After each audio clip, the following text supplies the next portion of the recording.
لكل محتاج أنت لك الغنى. السلام عليكم ورحمة الله وبركاته. إن الحمد لله نحمده ونستعينه ونستغفره ونؤمن به ونتوكل عليه. من يهد الله فلا مضل له ومن يضلل فلا هادي له. وأشهد أن لا إله إلا الله وحده لا شريك له وأشهد أن محمدًا عبده ورسوله. أما بعد فإن خير الحديث كتاب الله وخير الهدي هدي محمد صلى الله عليه وسلم وشر الأمور محدثاتها وكل محدثة بدعة وكل بدعة ضلالة وكل ضلالة في النار. أعوذ بالله من الشيطان الرجيم. بسم الله الرحمن الرحيم. فاعلم أنه لا إله إلا الله واستغفر لذنبك وللمؤمنين والمؤمنات والله يعلم متقلبكم ومثواكم.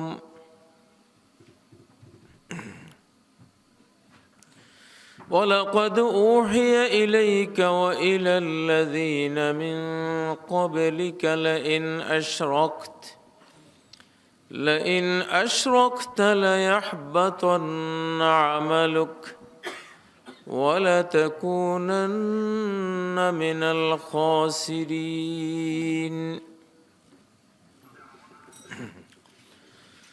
ولله الأسماء الحسنى فادعوه بها وذروا الذين يلحدون في أسمائه سيجزون ما كانوا يعملون.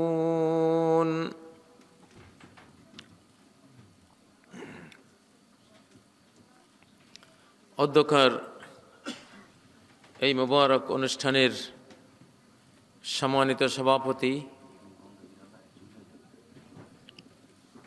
সম্মানিত ওলামা কেরাম, সুধীবৃন্দ, আমার সম্মুখে সমবেত মুসলিম ভাইয়েরা, পর্দার অন্তরালের সম্মানিত মা ও বোনেরা,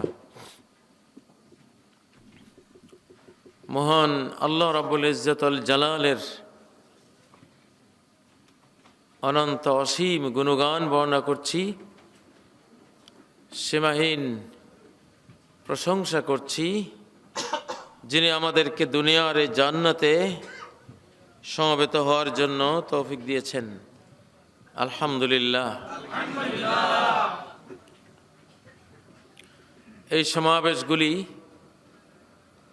ঈমান বাড়াবার সমাবেশ, ঈমানকে তাজা করার সমাবেশ, ঈমানকে রিনিউ করার, নবায়ন করার সমাবেশ। নবী সাল্লাল্লাহু আলাইহি সাল্লাম বলেছেন, ইন্না হাযাল ঈমান ইয়াখলিকু কামা ইয়াখলিকু আস-সাওব। এই ঈমান পুরনো হয়ে যায়, পুরনো হয়, দুর্বল হয়, ছেঁড়া ফাটা হয়। কামা ইয়াখলিকু আস-সাওব, যেমন কাপড় পুরনো হয়ে যায়, ছিঁড়ে ফেটে যায়, দুর্বল হয়ে যায়। অতএব ফাজাদ্দিদু ঈমানাকুম, তোমরা তোমাদের ঈমানকে নবায়ন করো, রিনিউ করো, সংস্কার করো। এই ঈমান নবায়ন করার জন্য তাওহীদের জ্ঞান লাগে, লা ইলাহা ইল্লাল্লাহর জ্ঞান লাগে।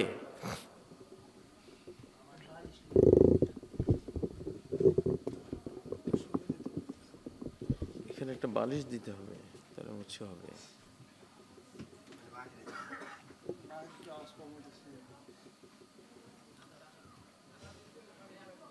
দূরে ধীরে তো আওয়াজ আরো কমে গেল।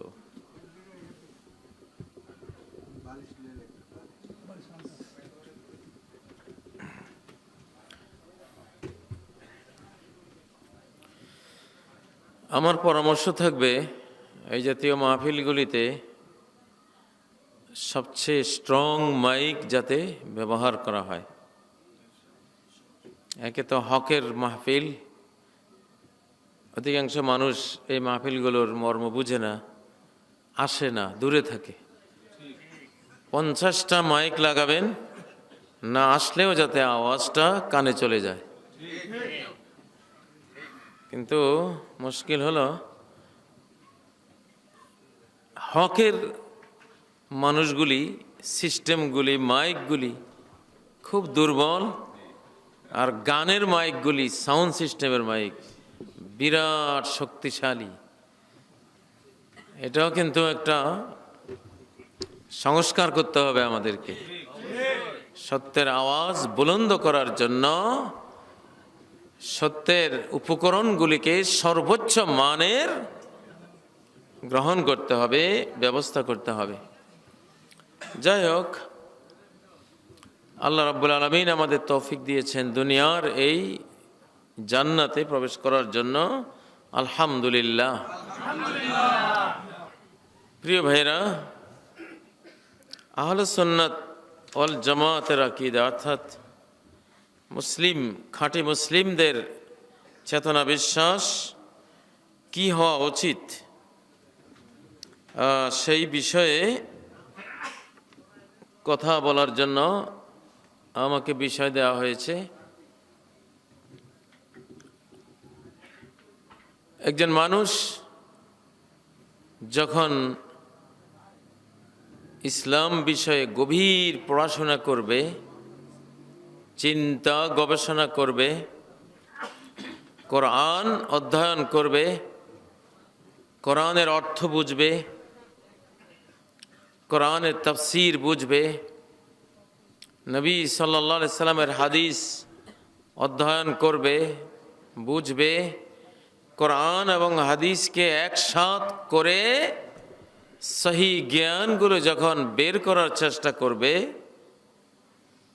সাহাবায়ে কেরামদের বুঝকে সামনে রাখবে, সালফে সালেহিনরা কোরআন ও সুন্নাহ থেকে কিভাবে জ্ঞান আহরণ করেছেন, তারা কি বুঝেছেন। লাইসা কামিসলিহি শাই, আল্লাহর মতো কিছুই নেই। ওয়া হুয়াস সামিউল বাসীর, অথচ আল্লাহ সর্বশ্রোতা সর্বদ্রষ্টা। এই আয়াত সাহাবীরা কিভাবে বুঝেছেন। ইয়াদুল্লাহি ফাওকা আইদিহিম, আল্লাহর হাত তাদের হাতের উপরে আছে, আল্লাহর হাতের কথা এসছে। আল্লাহর হাতকে সাহাবায়ে কেরাম কিভাবে বুঝেছেন। ফাইন্নাকা বিআয়ুনিনা, তুমি আমার চোখের সামনে আছো। আল্লাহর চোখ বলতে সাহাবারা কি বুঝেছেন। ওয়ায়াবকা ওয়াজহু রাব্বিকা যুল জালালি ওয়াল ইকরাম, তোমার রব তার চেহারা চিরস্থায়ী থাকবে, তিনি পরাক্রমশালী মহানুভব। চেহারা বলতে সাহাবায়ে কেরাম কি বুঝেছেন।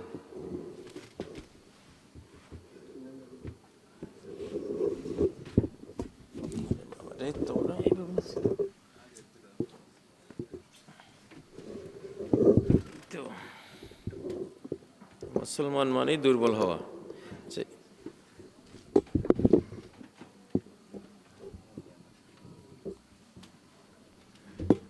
মুসলমান মানে ছিল সবল হওয়া, তাই না? হ্যাঁ জি, আচ্ছা যাই হোক।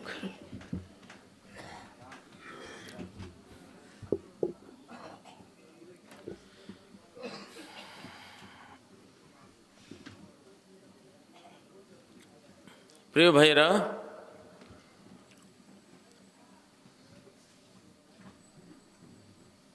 সাহাবায়ে কেরাম যেভাবে দ্বীনকে, কোরআনকে, তাওহীদকে, আল্লাহর বিষয়গুলিকে, দ্বীনের বিষয়গুলিকে তারা যেভাবে বুঝেছেন সেইভাবে বুঝতে হবে, গোড়ায় ফিরে যেতে হবে। আমাদেরকে ফিরে যেতে হবে একেবারে গোড়ায়। শীতলক্ষ্যা নদীর পানি ঘোড়াশাল থেকে এইদিকে যদি খেতে যান বিষ, ঘোড়াশাল থেকে ওইদিকে যদি খান তো ওই দিকের পানি পরিষ্কার, কিন্তু ঘোড়াশাল থেকে এদিকে বিষাক্ত নাকি, বর্জ্য মিশে গেছে। এই জন্য সাহাবায়ে কেরাম, তাবিন, তাবিন এজাম, তাদের পরে ইসলামের মধ্যে অনেক বর্জ্য মিশে গেছে। এই জন্য মা আনা আলাইহি ওয়া আসহাবি, তিরমিজি বর্ণিত হাদিস, সুনানের অন্যান্য রাওয়ায়াতে হাদিসে এসছে, আমি আর আমার সাহাবীগণ যেই বিশ্বাসের উপরে আছি, এই বিশ্বাসের উপরে যারা থাকবে, আমি আর আমার সাহাবীগণ যে আমলের উপরে আছি, এই আমলের উপরে যারা থাকবে, আমি আর আমার সাহাবীগণ যে বক্তব্যের উপরে আছি, এই বক্তব্যের উপরে যারা থাকবে তারা নাজাত পেয়ে যাবে। মুহাম্মদ সাল্লাল্লাহু আলাইহি সাল্লামের পরে সাহাবায়ে কেরাম, তাবিন, তাবে তাবিনদের এই তিন যুগের পরের যুগটা হলো মিথ্যার যুগ, ফিতনা ফাসাদের যুগ, বেদাত শিরিকের যুগ। আমরা বাংলাদেশিরা ইসলাম নিয়েছি বেদাতের যুগ থেকে, শিরিকের যুগ থেকে নিয়েছি। ঘোড়াশাল থেকে এই নারায়ণগঞ্জের দিকে যখন শীতলক্ষ্যা যায়, এই বর্জ্য মাখা এই অংশ থেকে যখন পানি নিয়েছি তখন মুখে নেয়ার মতো না, মারাত্মক বিষাক্ত। শাজার সে পায়ে ওয়াস্তারা উমিদে বাহার রাখ, গাছের গোড়া ধরে থাকো, একদিন বসন্ত আসবেই নাকি, গাছের গোড়া ধরতে হবে, না হলে উপায় নেই। উম্মত এখন ৭৩ ভাগ, ৭৩ দল, এক দল জান্নাতি, ৭২ দল জাহান্নামী। এই ৭৩ দল হলো আল্লাহওয়ালাদের দল। যেই ৭২ দল জাহান্নামে যাবে, এরা টুপিওয়ালা, দাড়িওয়ালা, এরা সালাতওয়ালা, যাকাত সিয়ামওয়ালা, দিনদার ধার্মিকদের ৭৩ দল হবে, সব আল্লাহওয়ালা, সবার তাসবিহ আছে, জিকির আজকার আছে, হালাল হারামের বাজ বিচারও আছে, জ্ঞান গরিমা সবারই আছে। ৭৩ প্রকারের নামাজি, কালামি, মুসল্লি, জাকাত দাতা, হাজি,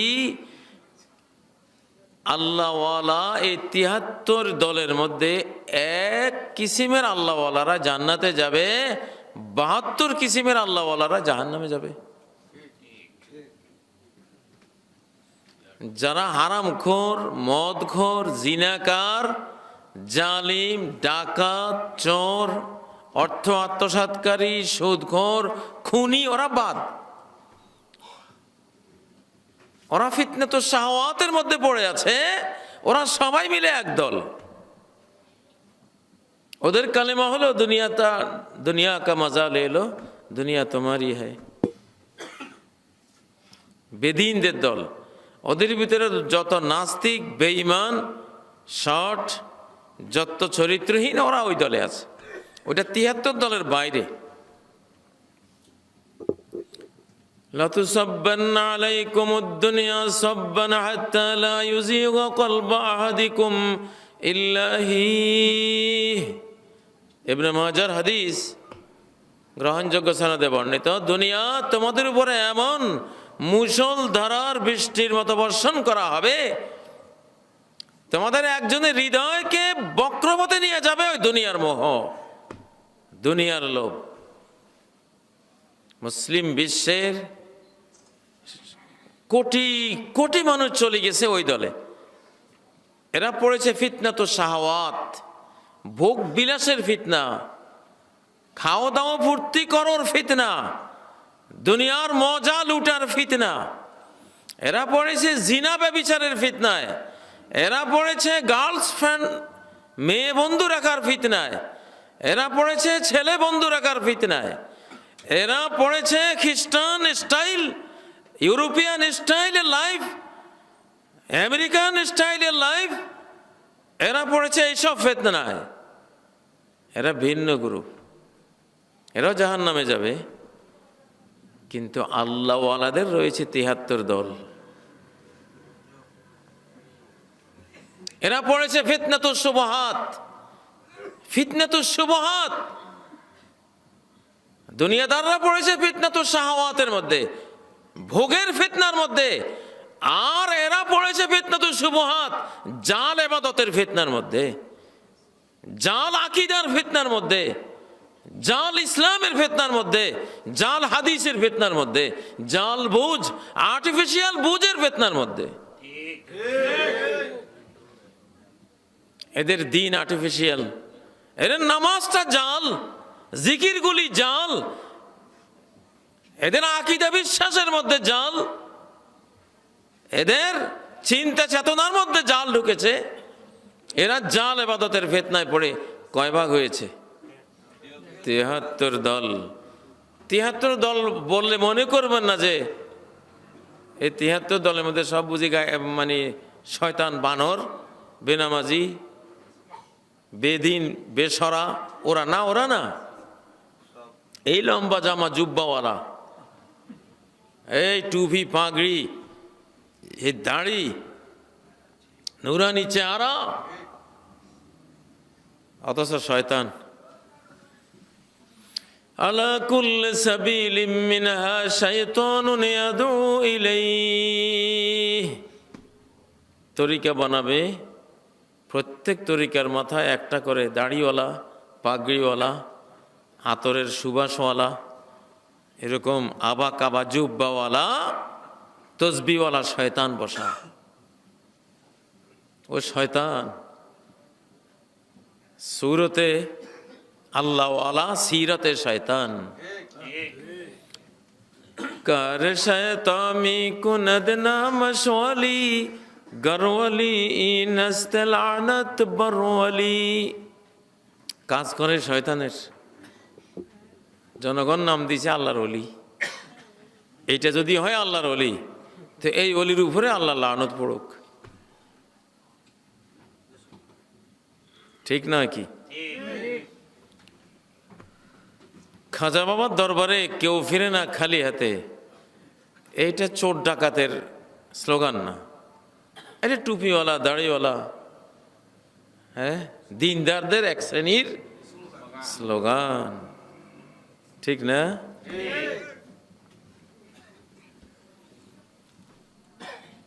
ও ভাইয়েরা, একজনের হাতে বাইয়ত হও, না হলে জান্নাত পাইবে না। হ্যাঁ, আমার দরবার শরীফে আসো, একজন লাগবে।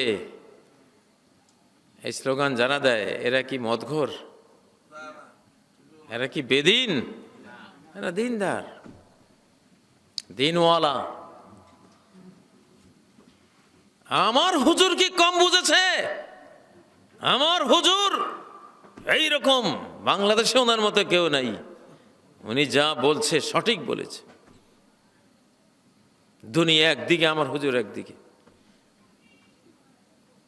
আমার হুজুর যা বলবে সেটাই রাইট, সেটাই ঠিক। আমি আছি হুজুরের পেছনে।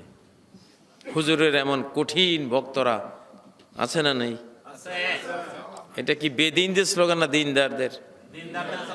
দিনদারদের স্লোগান। অতএব দিনদারদের মধ্যে ৭৩ দল, ৭২ দল, ৭২ রকমের দিনদার জাহান্নামী। সারা জীবন সালাত পড়ে জাহান্নামে যাবে, সারা জীবন যাকাত হজ করে জাহান্নামে যাবে, সারা জীবন আল্লাহ বিল্লাহ জিকির করে তাসবিহ পড়ে জাহান্নামে যাবে। কারণ গোড়ার মধ্যে গলদ, মা আনা আলাইহি ওয়া আসহাবি অনুসারে করে নাই, দিন পালন করেছে মা আনা আলাইহি ওয়া আসহাবি অনুসারে করে নাই। সারা জীবন জিকির করেছে লা ইলাহা লা ইলাহা লা ইলাহা, সারা জীবন জিকির করেছে ইল্লাল্লাহ ইল্লাল্লাহ ইল্লাল্লাহ, সারা জীবন জিকির করেছে আল্লাহ আল্লাহ, সারা জীবন জিকির করেছে হু হু হু হু। ঠিক নয় কি? ও ভাইয়েরা, এই যে ফিতনাতুশ শুবহাত, এটা ভয়ঙ্কর বেশি। সিনেমার গায়ক গায়িকা গায়িকা নায়ক নায়িকারা একসময় তওবা করে বোরকা লয়, গায়কেরা দাড়ি রেখে পাঞ্জাবি পরে, আর গায়িকারা একসময় স্কার্ফ জিলবাব ওড়না বোরকা পরে হিজাব পরিহিতা হয়, তাদের তওবা নসিব হয়। কিন্তু যারা মাজারে গান বাজনা খাজা বাবার গান গায়, এরা জীবনে তওবা করে না। এরা এরা বুঝে আমি তওবা করবো কি, আমি তো সবচেয়ে বড় নেক কাজে আমি আছি, দুনিয়াতে নেক আমল থাকলে আমারটাই আছে, সে আর তওবা করবে কেন? শয়তান এইভাবে গোমরা করে। প্রিয় ভাইয়েরা, যারা সালাতের মাসালা পড়ে, রোজার মাসালা পড়ে, যাকাতের মাসালা মাসাইল পড়ে, হজের মাসলা মাসাইল পড়ে, এইসব আমলের মাসাইল পড়ে, আল্লাহর মাসালা যারা পড়ে না, আল্লাহর মাসালা যারা পড়ে না, এরা উলামায়ে সু, মন্দ আলেম, গুমরাহকারী আলেম, ফাসেক আলেম, ফাসেক ফাজের আলেম। এদের কোনো তাকওয়া নাই, এদের কোনো দ্বীন নাই, এদের মধ্যে কোনো আল্লাহর ভয় ভীতি নেই, খালি বাহ্যিক ঝগড়াঝাটি নিয়ে থাকবে। আল্লাহর মাসালা কি আর দ্বীনের মাসালা কি, এই দুইটা বুঝলে বুঝে আসবে। ইলম হলো দুইটা, একটা হলো ইলমুন বিল্লাহি, আল্লাহ সম্পর্কিত ইলম, দ্বিতীয় ইলম হলো ইলমুন বিদীনিল্লাহ, দিন সম্পর্কিত ইলম। আল্লাহ সম্পর্কিত ইলম যার ভিতরে আসবে, তার ভিতরে আল্লাহর ভয় আসবে। আল্লাহর 99 পরম সুন্দর নামের ইলম যার অন্তরে আসবে, তার ভিতরে আল্লাহর ভয় আসবে, সে আল্লাহওয়ালা আলেম হবে। আল্লাহর তাওহীদের ইলম, একত্ববাদের জ্ঞান যার ভিতরে আসবে, আল্লাহর সীমাহীন অনন্ত গুণাবলীর ইলম যার ভিতরে আসবে, তার ভিতরে আল্লাহর ভয় আসবে। ভয়ে তার গোটা শরীর কাঠের মতো হবে, কাঠ। সালাতে দাঁড়ালে বোঝাই যাবে না এটা কি পিলার না কোনো মানুষ, কোনো টল নাই, খুশু নড়াচড়া নাই। প্রথম ইলম, নবী সাল্লাল্লাহু আলাইহি ওয়াসাল্লাম বলেছেন, প্রথম যে ইলমটা এই উম্মত থেকে তুলে নেওয়া হবে, সেই ইলমটা কোনটা? হাযা আওয়ান ইখতালাসু ফীহিল ইলম। একদিন নবীজি বলছেন, এটা এমন সময় যে সময় ইলম তুলে নেওয়া হচ্ছে। জিয়াদ বললেন, ইয়া রাসূলুল্লাহ, কেমনে ইলম তুলে নেওয়া হবে? আমরা নিজেরা কোরআন পড়ি, আর অবশ্যই সামনে ভবিষ্যতে পড়ব, আমাদের নারী সন্তানদেরকে পড়াবো, কিভাবে ইলম তুলে নেওয়া হবে? নবী সাল্লাল্লাহু আলাইহি ওয়াসাল্লাম বললেন, সাকিলাতকা উম্মুকা জিয়াদ, জিয়াদ তোমার মা তোমাকে হারিয়ে ফেলুক। ইন কুনতু লা উরাকা মিন আফকাহি রাজুলিন বিল মদিনা, তোমাকে মদিনার সবচেয়ে বড় বুঝদার আলেম মনে করতাম, এখন তো দেখি তুমিও বোঝো নাই। আওয়ালাইসা হাউলাইল ইয়াহুদ ওয়ান নাসারা ইয়াকরাউনা আত-তাওরাতা ওয়াল ইনজিল, এই ইহুদি নাসারা আসমানি কিতাব তাওরাত পড়ে, কিতাব ইনজিল পড়ে, লা ইয়ামালুনা বিশাইইন মিন যালিক, কিন্তু কোনো আমল বলতে কিছুই নেই, ভিতরে আল্লাহর ভয় নাই, অঙ্গ প্রত্যঙ্গে কোনো আমল নাই। আবু দারদা রাদিয়াল্লাহু তাআলা আনহুর এই হাদিসটি যখন আরেকজন সাহাবী শুনলেন, বললেন, আল্লাহর কসম, আমি বলতে পারি কোন ইলমটা প্রথম এই উম্মত থেকে তুলে নেওয়া হবে। আল খুশু, আল্লাহর ভয়। আল্লাহর ভয় মন থেকে উঠে যাবে। আল্লাহকে তো চিনে না, আল্লাহকেই জানে না, আল্লাহকে ভয় করবে কোত্থেকে? আল্লাহকে জানার ইলমের চর্চা নাই। হাত্তা তাদখুলাল মসজিদাল জামে ফালা তারা ফিহি খাশিআ, জামে মসজিদে ঢুকবা, হাজার হাজার মুসল্লি, একটা মুসল্লিও পাইবে না যার নামাজ সালাত দেখলে বোঝা যাবে যে সে আল্লাহকে ভয় করে সালাত পড়তেছে। বোঝার কায়দা নেই, বুঝবা না, ওই মুসল্লি নাই। মসজিদ ভরা মুসল্লি, কিন্তু প্রকৃত মুসল্লি একজনও না। قد أفلح المؤمنون الذين هم في صلاتهم خاشعون, ওই মুমিনরাই কামিয়াব, সফলকাম, সাকসেসফুল, অর্থাৎ জান্নাত প্রাপ্ত হবে যারা সালাতের মধ্যে আল্লাহর ভয়ে ভীত বিনয়ী হয়ে যায়। এরা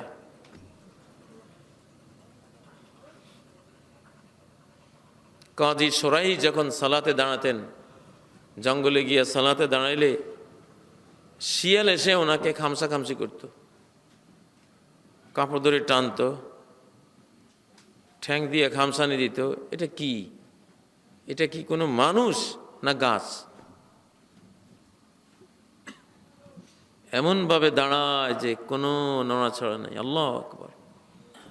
হৃদয়ে আল্লাহর ভয়ের কারণে অঙ্গ প্রত্যঙ্গ গাছের মতো হয়ে, শুকনো কাঠের মতো হয়ে আছে। আল্লাহর ভয় হৃদয়ে যখন থাকে, নামাজে দাঁড়ালে দুনিয়া কি হয় মুসল্লির কোনো খোঁজ খবর থাকে না, এমন হয়। এই এলেমটা উঠে গেছে। আল্লাহ বলেন, ইন্নামা ইয়াখশাল্লাহা মিন ইবাদিহিল উলামা, আল্লাহর বান্দাদের মধ্যে যারা আল্লাহকে জানে এরাই আল্লাহকে ভয় পায়। যারা দিন জানে, আল্লাহকে জানে না, এরা আল্লাহকে ডরায় না। দিন জানে, নামাজের মাসালা মুখস্থ, রোজার মাসালা জানে। আমাদের বাংলাদেশের আমি বলতে পারি 1 লাখ আলেমের মধ্যে 99,999 জন দিনের আলেম, আল্লাহর আলেম না, দিনের মাসাইলের আলেম, তাওহীদের আলেম না, আল্লাহ 99 নাম আসমায়ে হুসনার আলেম না। আল্লাহর এক একটি নামের উপরে যদি আপনি 2-3 ঘন্টা বক্তব্য দিতে না পারেন, তাহলে আপনি আল্লাহকে চিনেন নাই, আল্লাহকে জানেন নাই।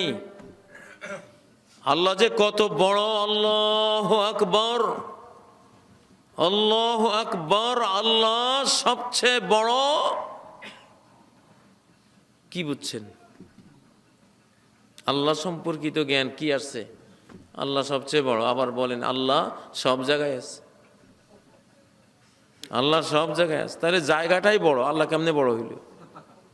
আপনি মুখে কইলেন আল্লাহু আকবার, আল্লাহ সবচেয়ে বড়, অনন্ত অসীম বড়, আবার কইলেন আল্লাহ সব জায়গায় আছে। তাইলে কে বড় হইল? জায়গা বড় হইল না আল্লাহ বড় হইল?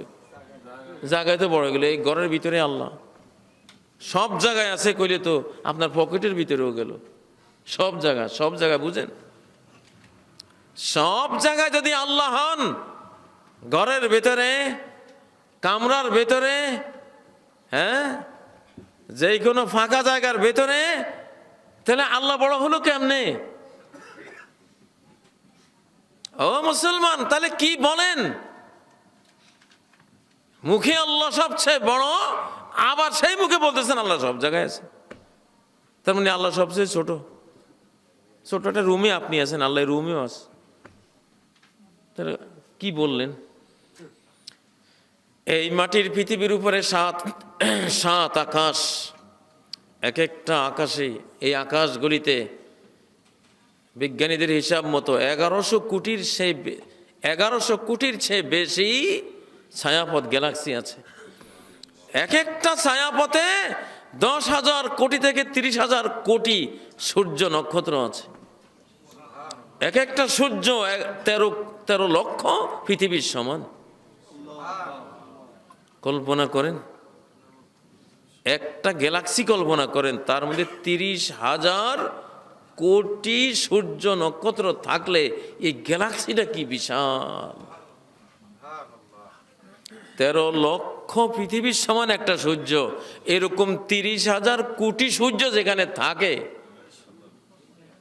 দুনিয়ার সব মানুষের সেই জায়গাতে জান্নাত বানাইয়া দিয়ে দিলে এক একজনকে 1000 কোটি পৃথিবীর সমান দিলেও তো ওইটা জায়গা শেষ হবে না। এইরকম গ্যালাক্সি আছে 1100 কোটির বেশি। এই 7 আকাশ আল্লাহর কুরসির মধ্যে রাখলে কাদারাহিমা সাবআতিন আলা যহরি ফালাতিন মিনাল আরদি, এত বিশাল গ্যালাক্সি সমৃদ্ধ 7 মহাকাশকে আল্লাহর কুরসিতে রাখলে 7টা সিকি পয়সার মতো মনে হবে। মরুভূমিতে 7টা সিকি পয়সা পড়ে আছে। এবার কুরসি খান কি জিনিস, আল্লাহু আকবার। 7টা সিকি পয়সা। এই মহাকাশগুলি, যেই মহাকাশগুলির দূরত্ব, বিশালত্ব চিন্তা করতে গিয়া বিজ্ঞানীদের মাথা বাস্ট হয়ে যাওয়ার অবস্থা। সেই মহাকাশগুলিকে ওয়াসিআ কুরসিয়ুহুস সামাওয়াতি ওয়াল আরদ, আল্লাহর কুরসি এত বিশাল, আসমান জমিন সব থুইলেও বিশাল জায়গা ফাঁকা থাকবে, ভরবে না। এত বড় আল্লাহর কুরসি। কুরসির উপরে আছে মহাসাগর। ওয়াকানা আরশুহু আলাল মা, আল্লাহর আরশ বিশাল জলরাশির উপরে। মহাসাগর কুরসির উপরে আছে, সূরা হুদের 6 নম্বর আয়াত। সেই বিশাল মহাসাগরের উপরে আল্লাহর আরশ, যেই কুরসিতে 7 মহাকাশ 7টা সিকির মতো মনে হবে, সেই কুরসি আল্লাহর আরশে রাখলে কাহালকাতিন মুলকাতিন আলা যহরি ফালাতিন মিনাল আরদ, একটা তালা লাগাবার রিং এর মতো মনে হবে। কুরসিটা আরশের বিশালতার সামনে একটা রিং, তালার কড়া। সেই আরশের উপরে আল্লাহ তাবারাকা ওয়া তাআলা, আরশের মধ্যে না, আরশেরও উপরে। সেই আরশের উপরে আল্লাহ, আল্লাহর হাতের তালুতে 7 মহাকাশ রাখলে কাখরদালাতিন সাবআতিন ফি কাফফি আহাদিকুম, তোমাদের কারো হাতের তালুতে 7টা সরিষার দানা থুইলে যেমন ছোট্ট মনে হবে, আল্লাহর শুধু হাতের তালুতে 7 মহাকাশ রাখলে এতটা ক্ষুদ্র মনে হবে। আল্লাহু আকবার, আল্লাহু আকবার। যেই মহাকাশগুলি আল্লাহর হাতের তালুতে সরিষার দানার মতো, সেই সরিষার দানার ভিতরে আল্লাহকে ঢুকাইয়া কইতে আছো আল্লাহ সর্বত্র বিরাজমান। আল্লাহ তোমার সব জায়গায় বা কদ্দূর, তোমার সর্বত্র বা কি? সরিষার দানা। তুমি যেটা সর্বত্র কইয়া বিশাল মনে করো, এই বিশাল সর্বত্র আল্লাহর বড়ত্বের সামনে সরিষার দানা। মুখে আল্লাহু আকবার কইয়া যখন বলো আল্লাহ সব জায়গায় আছে, তা আল্লাহ সবচেয়ে বড় হইল কেমনে? আল্লাহ সবচেয়ে বড় হবেন তখন যখন এই মহাবিশ্বে আল্লাহর কোনো জায়গা হয় না। হাতের তালুতেই মহাকাশগুলি সরিষার দানা, ওনার গোটা জাত সত্তা তো আছেই। আল্লাহু আকবার। ওয়া মা কদরুল্লাহ হাক্কা কদরিহি, আল্লাহর মর্যাদা দেওয়ার মতো মর্যাদা তারা দেয়নি। এই পড়ালেখাই তো নাই, এই ওয়াজে তো নাই, খালি হুজুরের বুজুর্গি, খালি আমার আমার আমার অলির বুজুর্গি। অলি কত বড় অলি, আল্লাহর বড়ত্বের মাহাত্মের সামনে কুল মাখলুকাত একটা জাররাও তো না। আল্লাহরে ডরাইবেন কেমনে? আল্লাহর এলিমই তো নাই, আল্লাহ সম্পর্কে কোনো কিচ্ছুই তো জানি না আমরা। এই জ্ঞানের কোনো চর্চা আছে? ইন্নামা ইয়াখশাল্লাহ মিন ইবাদিহিল উলামা।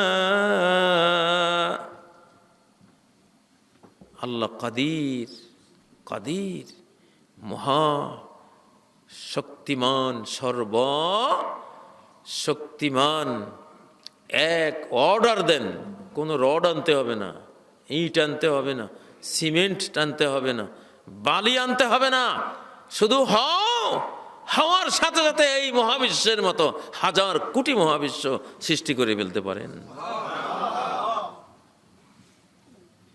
তিনি কত বড়, কত বিশাল। সমগ্র সৃষ্টি জগতের সমস্ত দোয়া প্রার্থনা এট এ টাইম, ধরুন 11টা 1 সেকেন্ড, 11টা 1 সেকেন্ডে যদি সমস্ত ফেরেশতারা প্রত্যেকেই আলাদা আলাদা দোয়া আল্লাহর কাছে করে, 750 কোটি মানুষ প্রত্যেকে যদি আলাদা আলাদা দোয়া করে আল্লাহর কাছে 11টা 1 সেকেন্ডে, পৃথিবীর সবচেয়ে বেশি সংখ্যক প্রাণী হলো পিঁপড়া। এটা যে কত হাজার লক্ষ কোটি আল্লাহ ছাড়া কেউ জানে না। প্রত্যেকটা পিঁপড়া যদি 11টা 1 সেকেন্ডে আল্লাহর কাছে দোয়া করে, কুল মাখলুকাত যদি আল্লাহর কাছে 11টা 1 সেকেন্ডে সবাই দোয়া করে, সবার দোয়া ওই 1 সেকেন্ডেই শুনতেও পারবেন, কবুলও করতে পারবেন, সমাধানও দিতে পারবেন। কি ক্ষমতা আল্লাহর! মা খালকুকুম ওয়ালা বা'সুকুম ইল্লা কানাফসিন ওয়াহিদা।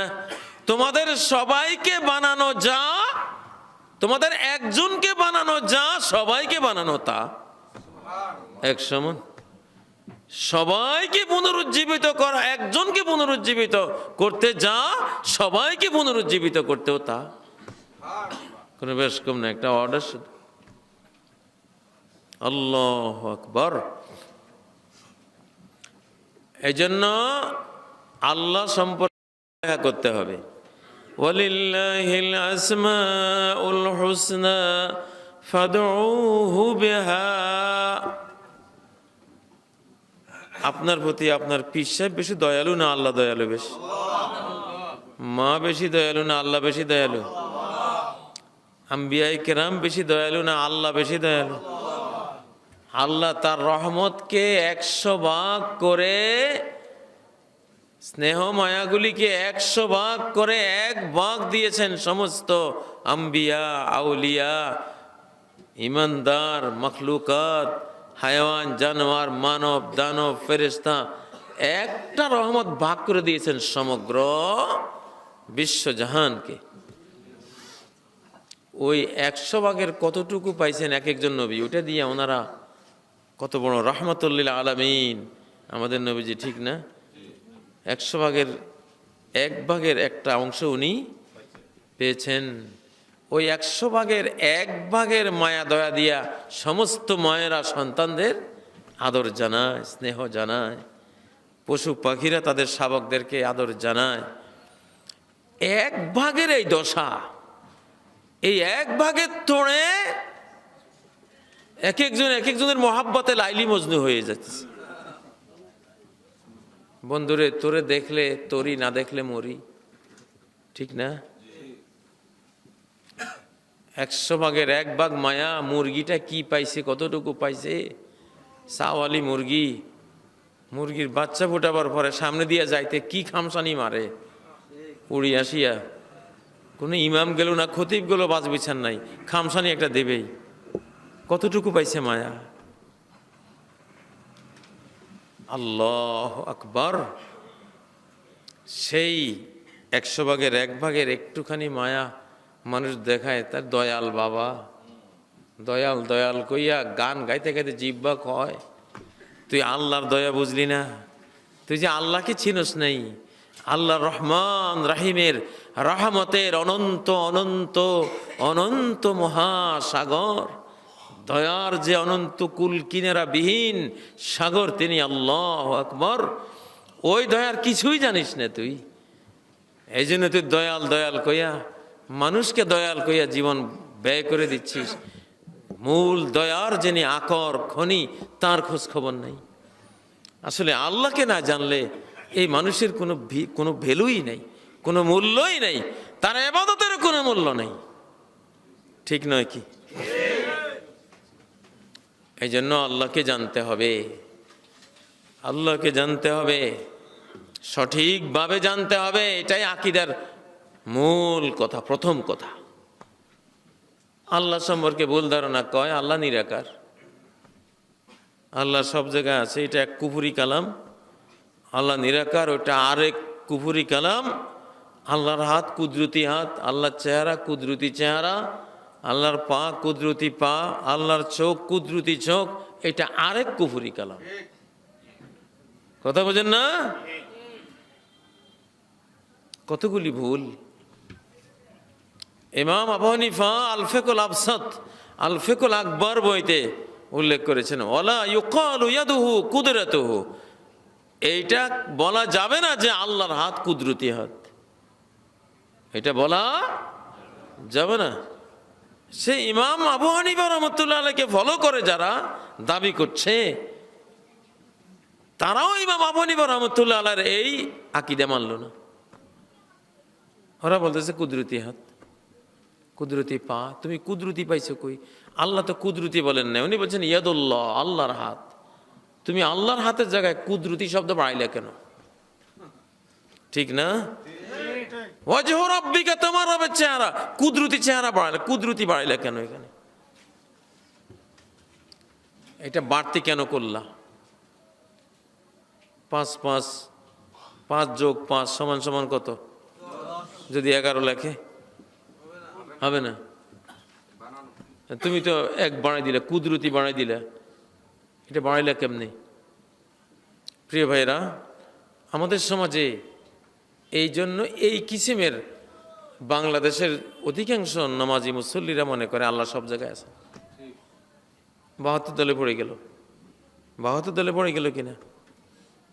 আল্লাহ নিরাকার, সারা জীবন ইবাদত করে মারা গেলে হয়তো জাহান্নামে চলে গেল নিরাকার বলে। নিরাকার আর নাস্তিকতা একই কথা। যে আল্লাহকে নিরাকার বলে সে জানে না সে কি ভয়ঙ্কর কথা বলে। নিরাকার মানে তার অস্তিত্বই নেই, অস্তিত্বই নেই।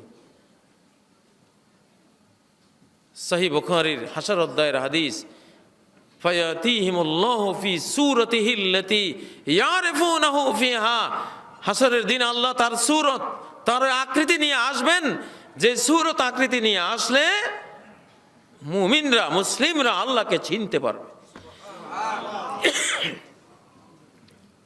সূরার 11 নম্বর আয়াত, লাইসা কামিসলিহি শাই,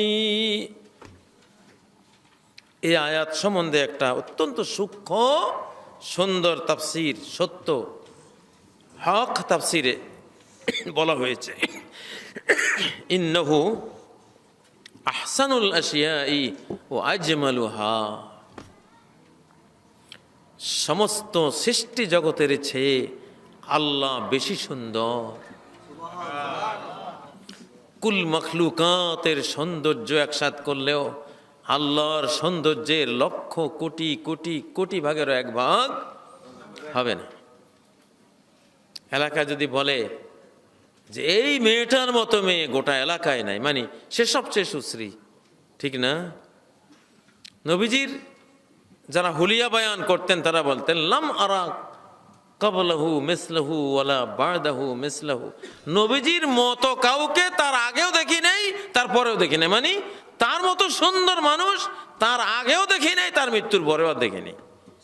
তো লাইসা কামিসলিহি শাই, মানে আল্লাহর মতো সুন্দর মহাবিশ্বে আর কিছুই নাই। তো সৌন্দর্য থাকবে কোথায় যদি সূরত না থাকে, চেহারা না থাকে? চেহারায় নাই, সৌন্দর্য আছেটা কোথায়? যেখানে সহিহ মুসলিমের মেরাজ অধ্যায়ের হাদিস,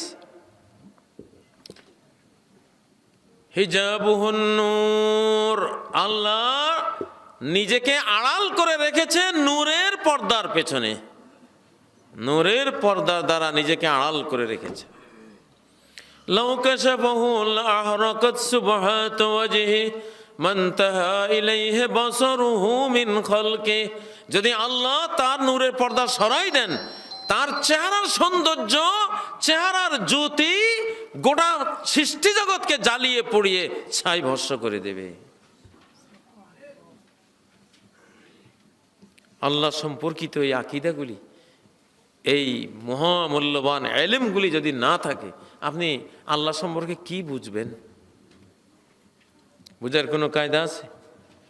প্রিয় ভাইরা, তো আহলে সুন্নাত ওয়াল জামাত তারা আকীদা নেয় কোরআন এবং সুন্নাহ থেকে। আহলে সুন্নাত ওয়াল জামাত বলতে আলাদা কোনো দল না, উম্মতের মূল ধারাটা মুহাম্মদ সাল্লাল্লাহু আলাইহি সাল্লাম থেকে কিয়ামত পর্যন্ত উম্মতের আসল যে অংশটা অবিকল নবীজির তরিকার মধ্যে রয়ে গেছে, কোনো বেশ কম যারা করে নাই, এরা সুন্নতওয়ালা জামাতওয়ালা, অর্থাৎ উম্মাহ কনসেপ্ট।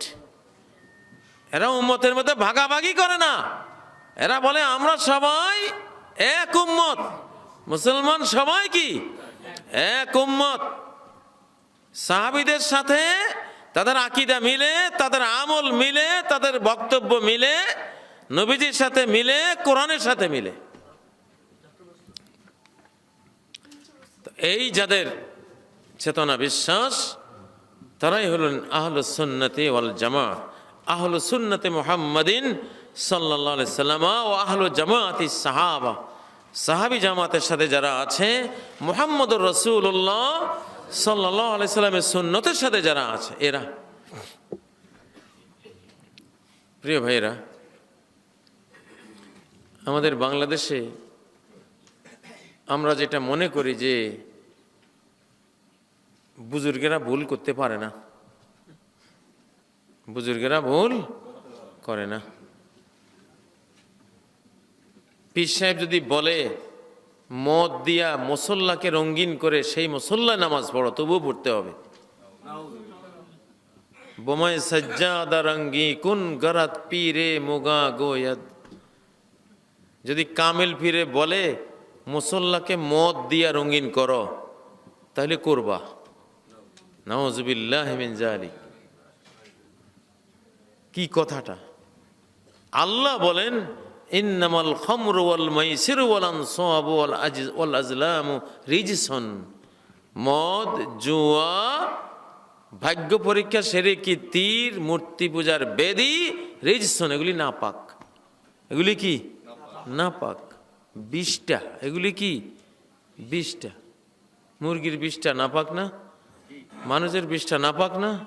রেজিস্টার মানে তো 20টা, এগুলি 20টা।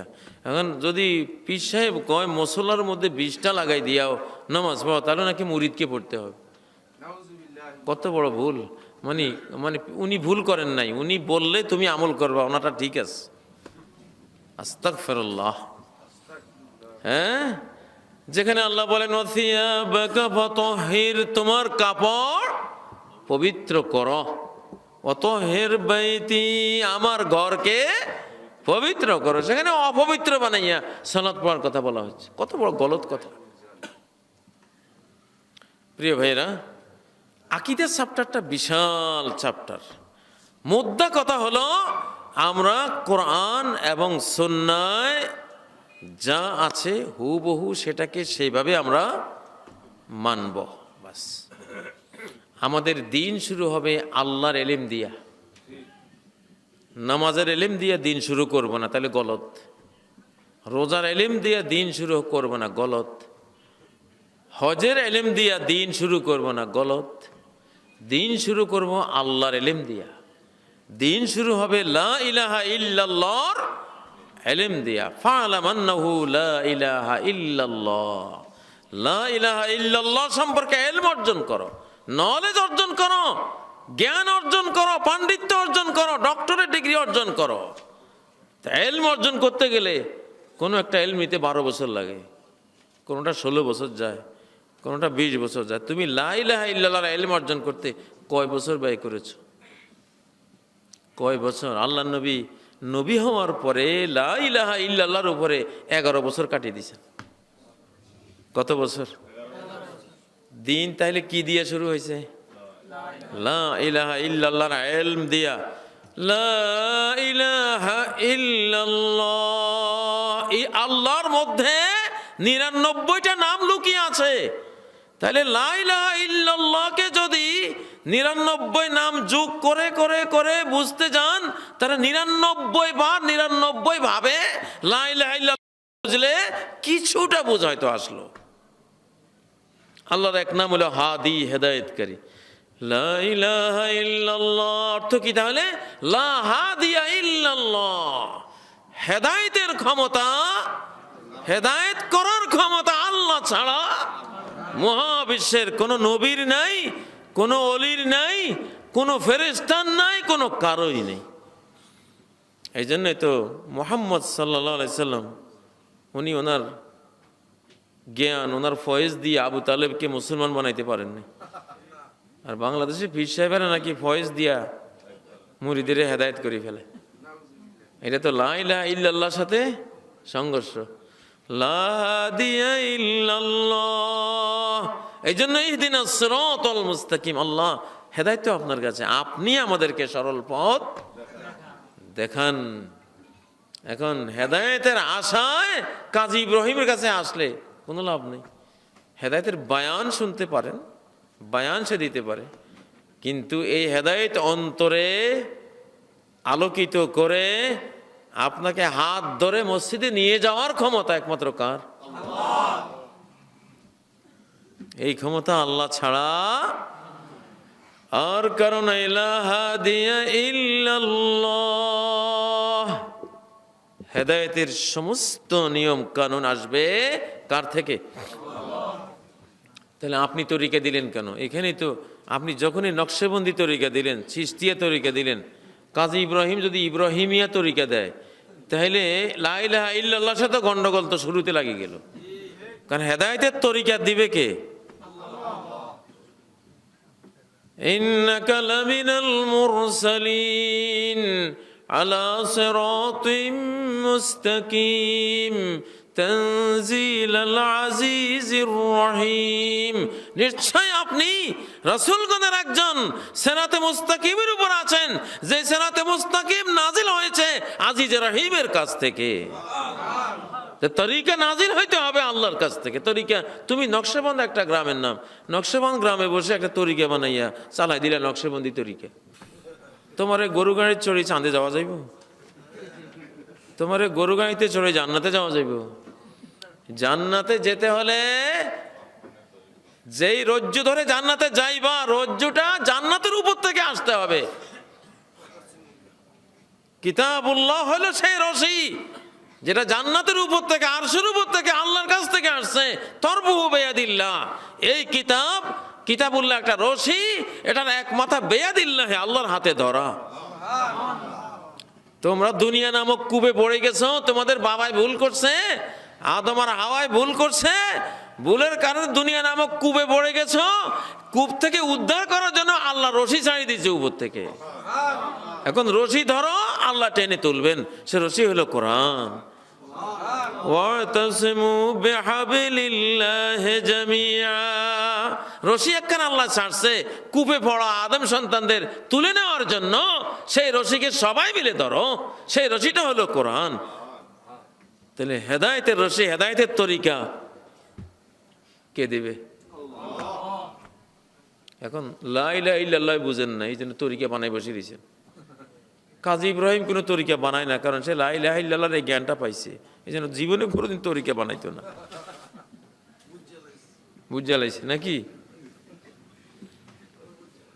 লা ইলাহা ইল্লাল্লাহর বুঝ থেকে দিন শুরু হয়, 5 কল্লি টুপি থেকে দিন শুরু হয় না। হ্যাঁ, অজু গোসল থেকে দিন শুরু হয় না।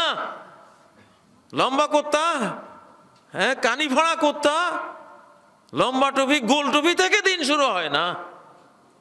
দিন শুরু হয় আর অনেক সূক্ষ্ম একটা পয়েন্ট থেকে, 0.0 লা ইলাহা ইল্লাল্লাহ থেকে।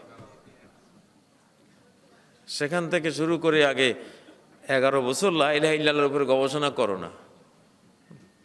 গবেষণা করছো পীর লইয়া না, দরবার লইয়া না গবেষণা চলছে, কোন দরবার শরীফের বিল্ডিং কেমন,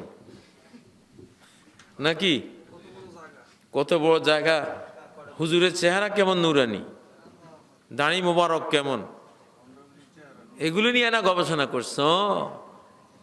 যে লা ইলাহা ইল্লাল্লাহ নিয়ে গবেষণা করা দরকার সেটা কি করছো? লা ইলাহা ইল্লাল্লাহ, লা হাকিমা ইল্লাল্লাহ, লা হাকামা ইল্লাল্লাহ। লা ইলাহা ইল্লাল্লাহকে আল্লাহর আরেক পরম সুন্দর নাম যুক্ত করে আরেকবার বোঝো, লা হাকামা ইল্লাল্লাহ। কোনো হুকুমদাতা আল্লাহ ছাড়া কেউ নেই। তো ওখানে যে হুকুম দিল পীর সাহেবে, বুজুর্গে হুকুম দিয়েছে যে মুসল্লাতে মদ ঢালি সেজদা করো, এই হুকুম কেমনে দিলেন? আপনি কেন হুকুমটা দিলেন? তো শিরিক করলেন। হুকুম তো দিবে আল্লাহ, আল্লাহ হুকুম দিয়েছে পবিত্র করে সেজদা করো, আপনি হুকুম দিলেন নাপাক করে সেজদা করো, হুকুমটা কেন দিলেন? এই তো ভুল করলেন। ইনিল হুকমু ইল্লা লিল্লাহ, লা ইলাহা ইল্লাল্লাহ জিকির কেন দিলেন? এই হুকুম কেন দিলেন? কই পাইছেন আপনি? আপনি বললে হবে? রাসূল বলতেছেন মান ক্বালা লা ইলাহা ইল্লাল্লাহ দাখালাল জান্নাহ, কমপ্লিট কালেমা যে বলবে লা ইলাহা ইল্লাল্লাহ সে জান্নাতে যাবে। আপনি বানাইছেন লা ইলাহা 400 বার বলছে জান্নাতে যাইব, ইল্লাল্লাহ ইল্লাল্লাহ 600 বার। হ্যাঁ, এই কাটাছিড়া করলেন কেমনে? কে অনুমতি দিল? হ্যাঁ, এই হুকুম যে দিলেন, এই আয়া ইনিল হুকমু ইল্লা লিল্লাহ, হুকুম শুধু কার? দুরুদ কয়শো বার পড়তে হবে, তারপরে লা ইলাহা ইল্লাল্লাহ কয়শো বার পড়তে হবে, এটা রাসূল বলে দিবেন, কোরআন বলে দিবে। আপনি কি, আপনি কেন বললেন 500 বার পড়ো? আপনি এই সংখ্যা নির্ণয় করতে গেলে তো দলিল লাগবে, সংখ্যার দলিল লাগবে। সংখ্যার দলিল কই? সংখ্যার দলিল পাইছি আমরা 33 বার সুবহানাল্লাহ, 33 বার আলহামদুলিল্লাহ, 34 বার আল্লাহু আকবার, এইটা বলা যাবে, কারণ সংখ্যা সহ এটা হাদিসে আছে। হ্যাঁ, ঠিক না? কিন্তু আপনি 1.5 লক্ষ বার দোয়া ইউনুসের দলিল কই পাইলেন? লা ইলাহা ইল্লাল্লাহর এক অর্থ 99 নাম দিয়ে 99 বার বুঝেন লা ইলাহা ইল্লাল্লাহকে, তাহলে কিছুটা ইমানের স্বাদ ভিতরে আসবো। রসগোল্লার মিষ্টি, ইমানের মিষ্টির কিছুটা স্বাদ আপনি পাইবেন। আল্লাহু আকবার। লা হাকামা ইল্লাল্লাহ, হুকুমদাতা কোন কাজী ইব্রাহিম না, ইমাম না, খতিব না, ওলি না, পীর না, হুকুমদাতা কে? আল্লাহ। যেই কোনো দ্বীনের বিধান দিতে আল্লাহ থেকে নিয়ে দিতে হবে, আপনি বানাই দিলে এটা হবে না। এখন 1.25 লক্ষ বার দোয়া ইউনুস পড়লে এই হইব সেই হইব, এই হুকুমটা কে জারি করছে? কোত্থেকে পাইলেন? ইউনুস আলাইহিস সালাম কি 1.25 লক্ষ বার পড়ছে? উনি পড়ছেন কয়বার পড়ছে আল্লাহ জানে, 1, 2 বার, 3 বার, 5 বার পড়ছে। যা পড়ার সাথে সাথে আল্লাহ তাআলা তারে মুক্তি করে দিয়েছে, ঠিক না? ইউনুস আলাইহিস সালামের জাতির সংখ্যা 1.25 লক্ষের মতো ছিল, এই জন্য 1.25 লাখ বার দোয়া ইউনুস। ইউনুস আলাইহিস সালাম নিজে আল্লাহর কাছে মাপ চাইছেন যে আমি জুলুম করেছি, আমার উম্মতকে রেখে আমি পালিয়ে যেতে চেয়েছিলাম, আমি ভুল করেছি। উনি যিনি ভুল করেছেন তিনি মাপ চাইছেন, তিনি দোয়া ইউনুস পড়েছেন। আর আমাদের সমাজে যিনি ভুল করে উনি ঘুমায়, যিনি জালিম উনি ঘুমাচ্ছে। যারা নিরপরাধ আলিম ওলামা হুজুর, ওদেরকে আনি লা ইলাহা ইল্লা আনতা সুবহানাকা ইন্নী কুনতু মিনাজ জালিমিন, হুজুর পড়তেছে আমি বড় জালিম। জালিম তো ঘুমায় রয়েছে কারখানার, যে জালিম এই খতমটা দিছে হুজুরদেরকে ডাকিয়ে আনছে, সেই জালিম ঘুমাইতে আছে নাক ডাকি। আর নিরপরাধ হুজুররা আসি আমরা জালিম, আমরা জালিম। তো জালিম হলো সে বলে না কিচ্ছু, তুমি কইতেছ আমরা জালিম। এইটা নি দোয়া ইউনুস পড়ার মর্ম, যে ভুল করবে সেই পড়তে হবে, ঠিক না? বাদাল ইসলাম গরিবা ওয়া সায়াউদু গরিবান কামা বাদা, ইসলাম যখন প্রথম পৃথিবীতে আসে কেউ চিনে না, সবাই চিনে মূর্তি পূজা, সবাই চিনে লাত মানাত ওজ্জা পূজা, সবাই চিনে ঠাকুর পূজা, সবাই চিনে কাবা শরীফে গিয়া লাব্বাইক এটা পড়ো। 360 মূর্তির পূজা ছাড়া মুক্তি নেই, সবাই বুঝে এটা। মুহাম্মদ সাল্লাল্লাহু আলাইহি সাল্লাম এসে কি বললেন? লা ইলাহা ইল্লাল্লাহ। এটা কি বলল? এই কথা বলে সুপরিচিত নিজের গোত্রের মধ্যেই মুহাম্মদ সাল্লাল্লাহু আলাইহি সাল্লাম অপরিচিত হয়ে গেলেন। কেউ আর ওনাকে চেনে না, কেউ আর জানে না। আয় হায়, কেউ জায়গা দেয় না, কেউ আর জায়গা দেয় না, সবাই মারতে আসে। ঠিক এক জমানা আসবে কিয়ামতের আগে, শেষ জমানায় আবার আসল ইসলামটা অপরিচিত হয়ে যাবে। এই যে আমরা যে কথাগুলি বলতেছি, এই কথাগুলি অপরিচিত। কেউ হয়তো শুনে শুনে বলতেছে কি কয় না কয় এগুলি, হ্যাঁ ঠিক না? নামাজ পড়মু, গরু গোস্ত খামু, একটু মৌলুদ শরীফ পড়মু, দরবার শরীফে যাবো, জান্নাত চলে গেলাম, কত সহজ। এই হুজুরগুলি আসে কি কয় না কয়, বুঝেন না? বাদাল ইসলামু গরিবা ওয়া সায়াউদু গরিবান কামা বাদা। ইসলাম একসময় অপরিচিত ছিল, আবার একসময় অপরিচিত হয়ে যাবে। আজকের মুসলমানরা ইসলাম চিনে না, কাকে বলে, এই দিনটা কি ছিল। আল্লাহু আকবার। প্রিয় ভাইরা, একটা কথা মনে রাখবেন, আল্লাহ ছাড়া যত বড় হুজুর হোক, বুজুর্গ হোক, অলি হোক, সবাই ভুল করবে, ভুল সবার মধ্যে থাকবে। আমরা কেউই ভুলের ঊর্ধ্বে নই, ভুল সবাই করব। কুল্লুকুম খাত্তাউন, সবাই তোমরা ভুলকারী। ও খায়রুল খাত্তাইনা তাওয়াবুন, উত্তম ভুলকারী হলো তারা যারা তওবা করে। এক ভুল থাকতেই পারে আমাদের। কাজী ইব্রাহিমের কত ভুল ছিল। আমি তো মস্ত বড় সুফি ছিলাম এক সময়। আল্লাহ, আমার গোটা ছাত্র জীবনে আমি সুফি, দরবেশ, দরবেশ টাইপের। কম খাইতাম, কম ঘুমাইতাম, কম কথা বলতাম। কিল্লাতুল কালাম, কিল্লাতুল তাআম, কিল্লাতুল ইখতিলাত মা'আল আনাম। আমার ওস্তাদ চারপাশে সবাই ওই টাইপের ছিল, আমি ওই টাইপের ছিলাম, বুঝেন না? এক সময় কত কি করতাম। দোয়া ইউনুস, খতমে ইউনুস কত আমি তো পড়ছি, কত খতমে খাজে গান, কত কিছু হুজুরা পড়াইছে আমাকে দিয়ে। কিন্তু পরে যখন কোরআন সুন্নাহর উপরে গবেষণা শুরু হলো, আরব জাহানের মক্কা মদিনার আলেমদের সংস্পর্শ পেলাম, আমাদের দেশেও যারা সাহি তরিকার উলামায়ে কেরাম মত বিনিময় করলাম, আস্তে আস্তে দেখলাম যে মস্ত বড় ভুলের মধ্যে আছে। ধীরে ধীরে এগুলি সংশোধন করতে করতে করতে আজকে আলহামদুলিল্লাহ অনেক কিছুই সংশোধন করেছে। আরও কিছু বাকি আছে কিনা জানি না, থাকলে ওইটাও সংশোধন করবো ইনশাআল্লাহ, এই নিয়ত আছে।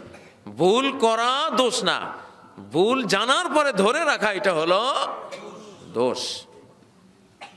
প্রিয় ভাইরা, আহলে সুন্নাত ওয়াল জামাতের আকীদা হলো আল্লাহকে সরাসরি পাওয়া যায়, কোনো হুজুরের হাতে বাইয়ত দিয়া পাওয়া যায় না।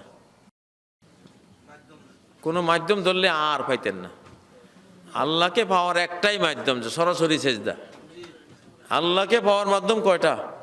একটা, সরাসরি সেজদা, সরাসরি দোয়া, সরাসরি আল্লাহর সামনে দাঁড়ানো, সরাসরি আল্লাহর সাথে কথা বলা নামাজে। সূরা ফাতিহা আলহামদুলিল্লাহি রাব্বিল আলামিন আপনি বললেন, আল্লাহ বলেন হামিদানি আবদি, আমার বান্দা আমার প্রশংসা করেছে। আপনি বললেন আর রহমানির রহিম, আল্লাহ বলেন আসনা আলাইয়া আবদি, বান্দা আমার গুণকীর্তন করেছে। আপনি বললেন মালিকি ইয়াউমিদ্দিন, আল্লাহ বললেন মাজ্জাদানি আবদি, আমার বান্দা আমার মর্যাদা দিয়েছে। ডাইরেক্ট কথা। আল্লাহকে শুধু ডাইরেক্ট পথে পাওয়া যায়, ভায়ার পথে, পীরের পথে, উসিলার পথে কখনো পাওয়া যায় না। ইসলাম ছিল কি, যে আল্লাহকে তুমি সরাসরি পাইবা, শুধু শুধু সরাসরি পাইবা, ভায়া দরবার পাইতানো। এখন হয়ে গেছে উল্টা, কয় সরাসরি পাইতানো। যেই তরিকায় পাওয়া যাইব ওটারে বানাইছে না পাওয়ার রাস্তা, আর যেই তরিকায় কখনো পাওয়া যাবে না সেটাকে বানাইছে পাওয়ার রাস্তা। কিভাবে উল্টে গেছে, হ্যাঁ, কিভাবে উল্টে গেছে। হায় হায়, ইন্নাহু মান ইউশরিক বিল্লাহি ফাকাদ হারামাল্লাহু আলাইহিল জান্নাহ। যদি কেউ আল্লাহ আর বান্দার মাঝখানে একজন গুরু, একজন ভায়া, একজন মিডিয়া ধরল, আল্লাহ কয় তার জন্য জান্নাত হারাম। আরে মুসলমান, মুসলমান হইছো, ইসলাম বুঝো নাই। ইসলাম হইল ডাইরেক্ট আল্লাহকে পাওয়ার নাম, আর ইনডাইরেক্ট পাওয়ার নাম হইল, পাওয়ার চেষ্টার নাম হইল শিরিক। জীবনেও পাইতেন না, জীবনেও পাওয়া যাবে না। আল্লাহ নিন্দা করেছেন সারা কোরআনে, মা না'বুদুহুম ইল্লা লিয়ুকাররিবুনা ইলাল্লাহি যুলফা। 360 মূর্তির ভায়ায় আল্লাহকে পেতে চেষ্টা করেছিল আবু জাহল, পাইছে কিনা? 360 মূর্তির মাধ্যমে আল্লাহকে পেতে চেয়েছিল আবু লাহাব, পাইছিল কিনা? ওরা বলতো আমরা তো এগুলির ইবাদত করি আল্লাহকে পাওয়ার জন্য, আমাদের সেজদা ইবাদত বন্দেগী যা করি এগুলির কাছে জমা দেই, এগুলি আল্লাহর কাছে পৌঁছাই দেবে, মূর্তিরা পৌঁছাবে আল্লাহর কাছে। বাংলাদেশে এসে পরিবহন আছে না, চিটাং থেকে মাল তুলে দিলেন, ঢাকায় পৌঁছাই দিল। ওরাও মূর্তিরে বানাইছে এসে পরিবহনের মতো, সে ইবাদত বন্দেগী ওদের কাছে জমা দিব, ওরা পৌঁছাইবে। এই যত পীর ফকির সব এসে পরিবহন, ইবাদতের পরিবহন হয়েছে। ইসলামের সাথে শিরিকের দ্বন্দ্ব এক জায়গায়।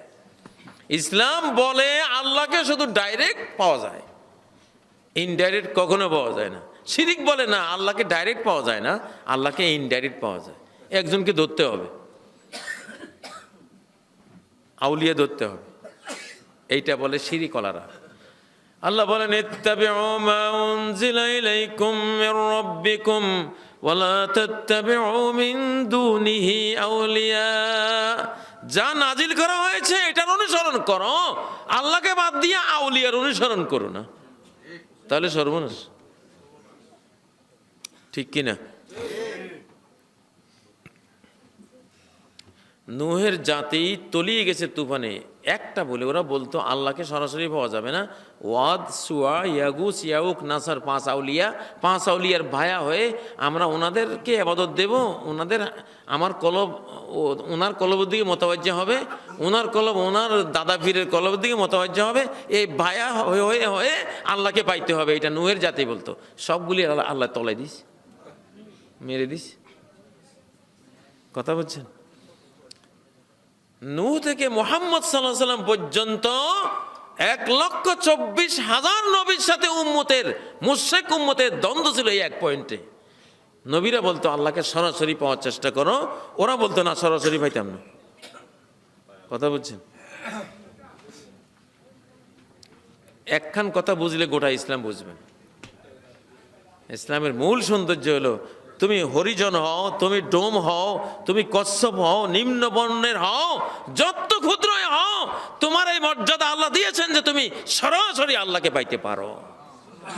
এই কোয়ালিটি আল্লাহ তোমাকে দিয়েছে, এই ক্যাপাসিটি আল্লাহ তোমাকে দিয়েছেন। তুমি এত ছোট নও যে তোমার মতো আরেক মানুষের হাতে তোমাকে ছোট হইতে হবে, তারে ধরতে হবে আল্লাহকে পাওয়ার জন্য। তুমি এত ছোট না, ঠিক নয় কি? 1,24,000 নবী রাসূলের সাথে যেটা নিয়ে দ্বন্দ্ব হয়ে সব কাফের জাতি মারা পড়ছে, সেটাকেই বাংলাদেশে আনি কোয়া হইতেছে এইটা ছাড়া আল্লাহরে পাইতেন। যেই পথে গিয়ে কেউই পায় নাই, সেই পথের বানাইছে আল্লাহ পাওয়ার পথ।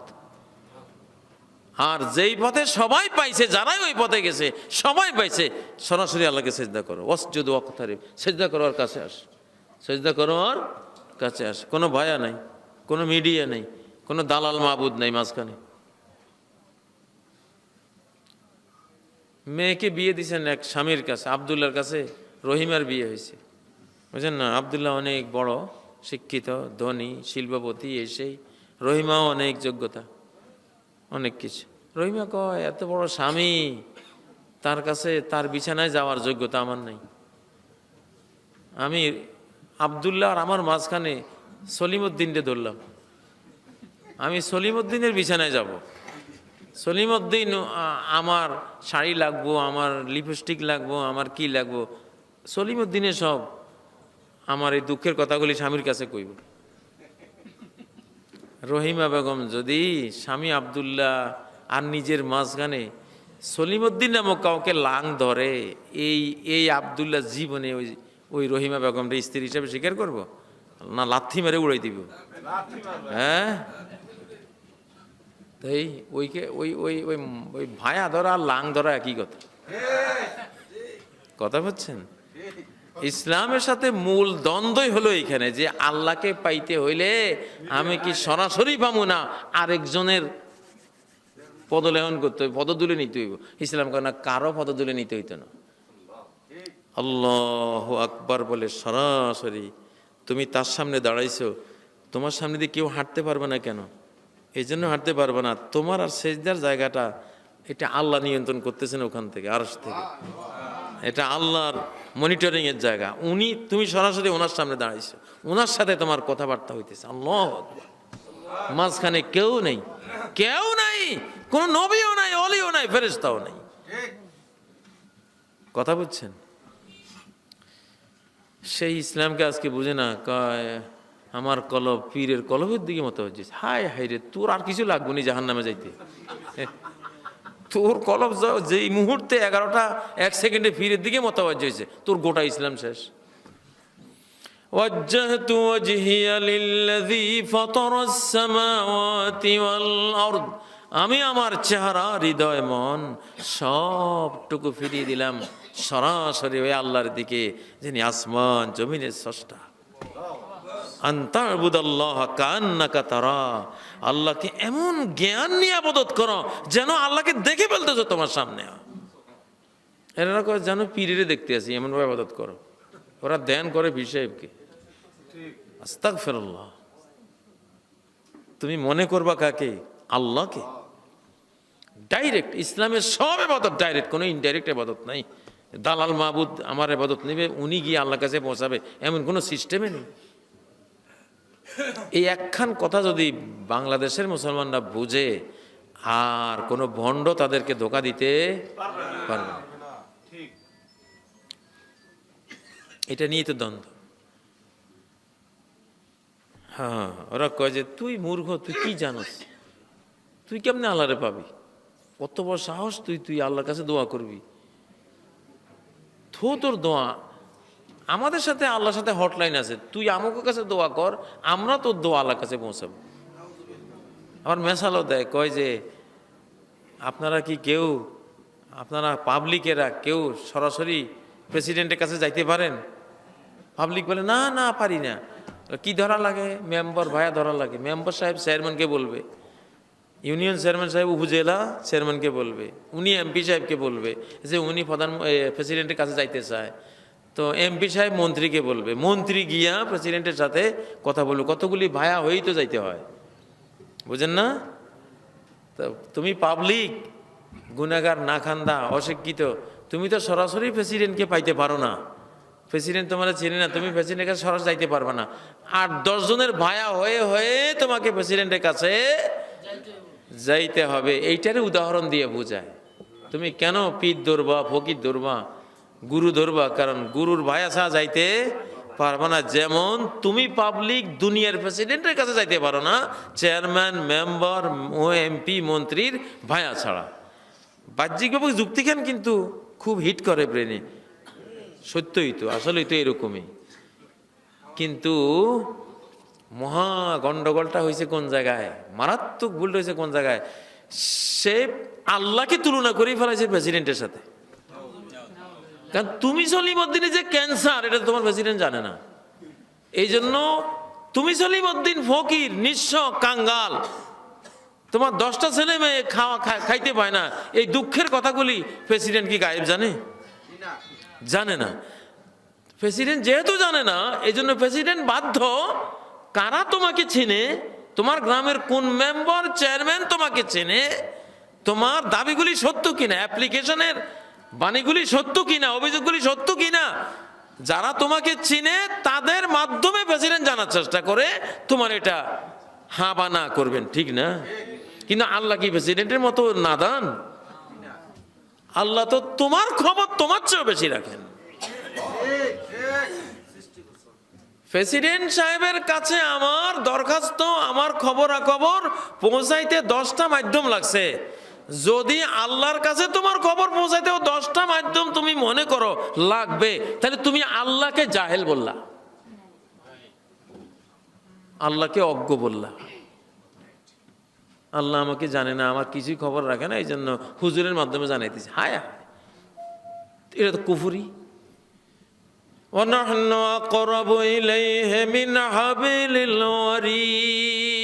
তুই কি কবি? তোর দোয়ার আগে তো তোর অবস্থা আমি জানি ফেলেছি, তোর জীবন সিনারও আমি কাছে। আলিমুম বিযাতিস সুদূর, সিনার ভিতরে কি আছে, মনের ভিতরে কি কল্পনা আছে, কল্পনা আসার আগে আল্লাহ তাআলা সেটা জেনে ফেলে। তো ওই আল্লাহকে তুমি কি জ্ঞান দিবে? আল্লাহকে জ্ঞান দিতে চাও হুজুর দিয়া, হুজুরের ভায়া দিয়া? আল্লাহ তোমার খবর তোমার চেয়ে বেশি রাখে, এই জন্য এখানে ভায়ার কোনো দরকার নাই। প্রেসিডেন্টের ক্ষেত্রে ভায়ার দরকার, কারণ প্রেসিডেন্ট গায়েব জানে না, তোমারে জানে না, তোমারে বুঝবে না জীবনেও কোনোদিন, তোমার খবর রাখার সাধ্য তার নাই। এই জন্য এইসব শিরকি উদাহরণ দিয়ে মানুষকে গুমরা করা হচ্ছে।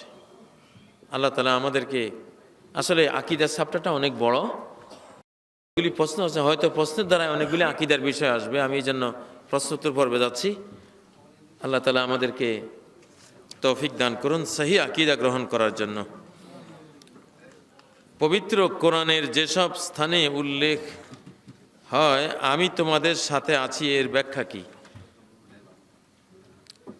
ওয়াহুয়া মাআকুম আইনামা কুনতুম, আল্লাহ তিনি তোমাদের সাথে আছেন যেখানেই থাকো না কেন।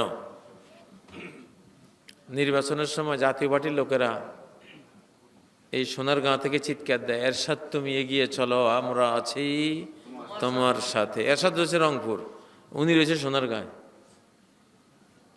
ঠিক না? যিনি স্লোগান দিচ্ছেন উনি সোনারগাঁয়ে, আর এরশাদ কোথায়? রংপুরে। তাহলে তোমার সাথে আছি মানে কি? একটা মানি তো আছে, গায়ে গায়ে লাগি থাকা তো এই মানি না। আমরা আছি তোমার সাথে মানে আমরা আছি তোমার সমর্থনে, আমরা আছি তোমার ভোট দানে, ঠিক না? যারা আওয়ামী লীগকে ভোট দেয় তারা বলবে প্রধানমন্ত্রী এগিয়ে চলো, আমরা আছি তোমার সাথে। উনি রয়েছেন গোপালগঞ্জে বা ঢাকায়, তবু আপনি বলতেছেন আমরা আছি তোমার সাথে, মানে কি গায়ে গায়ে লেগে আছেন? এখানেও অর্থ হলো সমর্থনে আছি, ভোটদানে আছি, প্রচার অভিযানে আছি, সহায়তায় আছি। তো ওয়াহুয়া মাআকুম আইনামা কুনতুম, এটা দুইটা অর্থ। ওয়াহুয়া মাআকুম বিররাকাবাহ, আল্লাহ তাআলা তোমাদের সাথে আছেন মানে কে পাপ করো কে পুণ্য করো সব মনিটর করতেছেন, সব রেকর্ড করতেছেন, সব দেখতেছেন, শুনতেছেন। ওয়াহুয়া মাআকুমের দ্বিতীয় অর্থ, তিনি তোমাদের সাথে আছেন, রিজিক দানে আছেন, হেদায়েত দানে আছেন, রক্ষণাবেক্ষণে আছেন, রহমত দানে আছেন। তোমাদের কি লাগবে সেটা সরবরাহ করণে তিনি তোমাদের সাথে আছেন, আছেন আরশের উপরে, সেখান থেকে সব সরবরাহ করতেছে। ওয়াহুয়া মাআকুম বিল ইলমি, তার জ্ঞান দিয়ে তিনি তোমাদের সাথে আছেন, তোমরা তার জ্ঞানের বাইরে যাওয়ার কোনো ক্ষমতা রাখো না। ইরাক যুদ্ধের সময় প্রেসিডেন্ট বুশ বলছিল মার্কিন সৈনিকরা, তোমরা মনে করো না যে আমি প্রেসিডেন্ট তোমাদের সাথে নাই, যুদ্ধ করো, আমি তোমাদের সাথে আছি। মানে আমি দেখতেছি আমেরিকা প্রযুক্তি দিয়ে, উনি ইন্টারনেট নিয়ে বসছে, সৈনিকরা কে কোথায় ঠুসঠাস করে সব দেখতেছে। আমেরিকায় থাকি যদি সেই ইরাকের যুদ্ধরতদের সাথে থাকতে পারে, তো আল্লাহ আরশের উপরে থাকিয়া আমাদের সাথে থাকতে পারেন না? জ্ঞান দিয়া, কি দিয়া? জ্ঞান দিয়া। সাথে আছে এর অর্থ যদি বুঝেন, একবারে লাগিয়ে আছেন, একবারে আমাদের হৃদয়ের ভিতরে, কলবের ভিতরে আছেন, তাহলে মোশরেক শিরকে আকবার, মোশরেক শিরকে আকবার। আর যদি বুঝে উনি আরশের উপরে থাকিয়েই আমাদের সাথিত্ব, রিজিক দিয়ে সাথে আছেন, জ্ঞান দিয়ে সাথে আছেন, রহমত দিয়ে রহমত দানে আছেন, রিজিক দানে আছেন, হেদায়েত দানে আছেন, এইভাবে বুঝে তাহলে সহি বুঝ, তাহলে সে ইমানদার, তাহলে জান্নাত পাবে ইনশাআল্লাহ। আমাদের কিছু কিছু ভাই বলেন মানবরচিত গণতন্ত্র হারাম, তাই যেসব ইসলামী দল বাংলাদেশে গণতন্ত্রকে মেনে নিয়ে ইসলামের কাজ করেন তারা প্রকৃত ইসলামী দল নয়। আমার প্রশ্ন, বাংলাদেশের গণতন্ত্র হারাম নাকি বৈধ? গণতন্ত্র হারাম না হালাল এটা পাবলিকের মাসালা না, এটা আলিম ওলামার মাসালা। পাবলিকের মাসালা হলো একখানে একটা মরা গরু আছে আর একটা মরা কুত্তা, দুইটাই আছে খাদ্য হিসেবে, দুইটাই আছে, একটা দুটোটাই মরা, একটা গরু আর একটা কুত্তা। এই অঞ্চলে মরুভূমি, এই অঞ্চলে খাদ্য বলতে আর কিচ্ছু নেই। এখন আমার জান বের হয়ে যাচ্ছে ক্ষুধায়, জান বাঁচানো ফরজ। আমার সামনে আছে একটা মরা গরু আর একটা মরা কুত্তা, কোনটা খামু কোন? কোনটা খাইবেন? কি এটা কি কমন সেন্স নেই?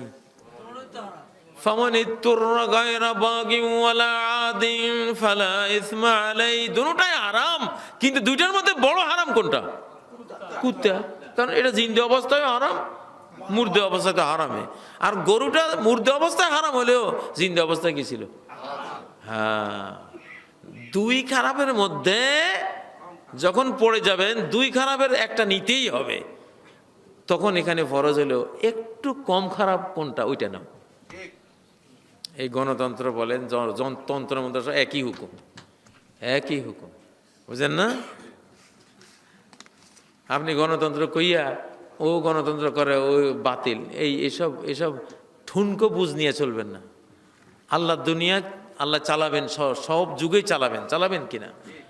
এখন ধরো নির্বাচনে দাঁড়াইছে, বাংলাদেশের রাজনৈতিক দল কেউই ইসলাম করে না, অন ইসলামিক দলগুলি কেউই ইসলাম চায় না, তারা তাদের গঠনতন্ত্র অনুসারে দাঁড়াইছে। এখন আমার 3 দল দাঁড়াইছে, এক দলকে নিতে হবে। এখন এই 3 দলের মধ্যে কোনটা গরু, কোনটা কুত্তা, কোনটা হরিণ, আমি এটা বাছাই করব আমার বিবেক দিয়ে, নাকি? একটা 100% খারাপ, একটা 99% খারাপ, আমি 99%টা নিব, তবু তো 1 ভাগ বাঁচলাম। এটা পৃথিবীর সর্বাবস্থায়, সব ক্ষেত্রে। সূরা রুম নাজিল হয়েছে যে ঘটনাকে কেন্দ্র করে, রোমান আর পারস্য সাম্রাজ্যে, 2 সাম্রাজ্যের যুদ্ধ। নবীজি নিছেন রোমানদের পক্ষ, তারাও কাফের। আবু জাহাল্লা নিছে পারস্যদের পক্ষ, ওরাও কাফের। কাফের অসত্য নবীজি, আল্লাহ, সাহাবী সবাই রোমানদের পক্ষ কেন নিলেন? আল্লাহ রোমানদের পক্ষ নিছেন, নবীজিও রোমানদের পক্ষ নিছেন, সাহাবীরা রোমানদের পক্ষ নিছেন, অথচ তারাও কাফের, খ্রিস্টান। কেন? কারণ পারস্য হলো একবারে 100% খারাপ, ডাইরেক্ট অগ্নি পূজা করে, আসমানি ধর্মের কিচ্ছু নেই ওদের। আর রোমানরা কাফের হলেও ঈসা আলাইহিস সালামের উম্মত, ইনজিল আসমানি কিতাবের জাতি, বুঝেন না? তুলনামূলক ওগুলি 100% খারাপ, এগুলি 98% খারাপ, 2 ভাগ অন্তত ভালো আছে। এই জন্য দেখেন, এই 2 ভাগের কারণে আল্লাহও তাদের পক্ষে, রাসূলও তাদের পক্ষে, সাহাবীরাও তাদের পক্ষে। এইটা হলো রাজনীতি। কিসের গণতন্ত্র মন্ত্রের ফতোয়া দেন? এগুলি বাদ দেন। আমি এখন একটা পরিবেশে পড়ছি, আমার এখানে মেয়র বা চেয়ারম্যান হবে 3 জন দাঁড়িয়েছে, আমাকে ভোট দিতে হবে। হ্যাঁ, 3 জনের মধ্যে যে সবচেয়ে খারাপ, আমি তারে ভোট দেব না। তুলনামূলক সবচেয়ে কম, তিনটাই খারাপ, তিনটাই খারাপ। 3 খারাপের মধ্যে কোনটার মধ্যে খারাপ 1% কম, ওইটারে ভোট দেওয়া ফরজ। এইটার নাম ইসলামী বুঝ। এই বুঝটা যে কত বড়! মা খায়্যারা রাসূলুল্লাহ সাল্লাল্লাহু আলাইহি সাল্লাম বাইনা আমরাইন ইল্লা ইখতারা আইসারাহুমা। নবী সাল্লাল্লাহু আলাইহি সাল্লামকে 2 জিনিসের এটা নাও বা এটা নাও, এইরকম অপশন যেখানে দেয়া হতো, তুলনা করতেন কোনটাতে আমার লাভ টিকবে, একটুখানি লাভ টিকবে, দিনের কোনটা কাছাকাছি, ওইটা নিতেন। বুঝেন না? এইটা হলো ইসলামী বুঝ, বিশাল এক বুঝ, বিশাল এক বুঝ হলো এটা ইসলামের। বিমানে ধরেন সিট পড়ছে বা কোনো বাসে উঠছেন, এখন সিট আছে 2টা, এই সিটে বসে রয়েছে খ্রিস্টান মেয়ে একটা, ওই সিটে বসে রয়েছে মুসলমান মেয়ে একটা। এখন আমাকে 2 সিটের 1 সিটে আমাকে বসতে হবে, কেউ আর জায়গা দিচ্ছে না। কোন সিটে বসবেন? অন্তত ওটা মুসলমান আল্লাহ আলী যাই আছে, সেও বুঝবে, একটু নিজে শরীর থাকার চেষ্টা করবে, আমিও একটু শরীর থাকার চেষ্টা করবো। আর খ্রিস্টানরা বসলে হেও ঢলি পড়বো, বুঝে না, তো কোনো দিনে নাই, ও তো বুঝে না, তার তো দিনে হলে ওইটা ওই রকম করে। পারলে ওই বাস ছাড়ি চলে যান, আর যদি বাস ছাড়ি গেলে আপনার সমস্যা, যাইতেই হবে, ওইভাবে যান। যেই যেই এটা কিন্তু একটা কায়দায় কুল্লিয়া, বিশাল ল একটা, যেই কোনো দুই পাপের মধ্যে পড়লে আপনার উপরে বরজ কম পাপ কোনটাতে, ওইটা নিতে হবে। দুটোটাই পাপ, কিন্তু একটা যেহেতু নিতেই হবে, তাহলে কোনটা নেবেন? কম পাপটা নেবেন। এই প্রশ্ন আর করেন না, এগুলি রাজনৈতিক প্রশ্ন, আমি উত্তর দেই না এগুলি। যেভাবে দিছিও যথেষ্ট। আকলমন্দরা ইশারা বসাস, আকলমন্দ ইশারাতেই বুঝে। যে দেশে কোরআনের শাসন নাই, সে দেশে কোরআনের পক্ষে কাজ করা কি ফরজ না নফল? একটু বিস্তারিত বলবেন। ফরজ। কোরআনের শাসন নাই, কত নবী পৃথিবী থেকে চলে গেছেন, দেশ শাসন তো করতে পারেন নাই, একজন উম্মত পান নাই, চলে গেছে, সেই নবী কি ব্যর্থ? মোটেও ব্যর্থ না। আপনি দেশ শাসন করে দুনিয়া থেকে মারা যাবেন, তাহলে সাকসেসফুল, আর না হলে সাকসেসফুল না, এইভাবে বুঝবেন না। আপনি আল্লাহর কথা বলে মরে যান, কেউ মানুক আর না মানুক, ওইটা আপনার বিষয় না, ওটা আল্লাহর বিষয়। আপনি আপনার হক কথা বলে মরে চলে গেছেন, আপনি জান্নাত পেয়ে গেলেন। আমার শিশুকালে দেখতাম গ্রামে খুব ডাকাত আসতো, তো চৌকিদাররা বস্তিওয়ালা জাগরে হই কইয়া ডাক দিত রাত্রে। চৌকিদারে বস্তিওয়ালা জাগরে হই বলতো, হই বললে চৌকিদারের চাকরি ঠিক, তারা সমস্যা নেই। এখন যে গৃহস্থ জাগে নাই, চোর ডাকাত ঢুকে তার মাল নিয়ে গেছে, চৌকিদারের কি দোষ? সে তো সতর্ক করছে, সে তো ঠিকই কইছে, সে তো তাবলিগ করে গেছে, সে সতর্ক বাণী প্রচার করছে না। আপনি জাগেন নাই, সতর্ক হন নাই, সে রিস্ক কি আমার? ওই রকমই কোরআনই শাসন নাই, আমরা পারি নাই, তাই বলে কি কোরআনের নামাজের বিধান, জাকাতের বিধান, পর্দার বিধান, এগুলিও কি বলা যাবে না? অবশ্যই বলা যাবে। আপনি যদ্দূর বলা যাবে যদ্দূর বলবেন, ওইটুকুই ফরজ আপনার জন্য। একটি মানুষের দাম বেশি নাকি একটা টুপির দাম বেশি? এটা আবার কেমন প্রশ্ন? কোথায় আব্বাস আর কোথায় গাবগাছ কোন তো?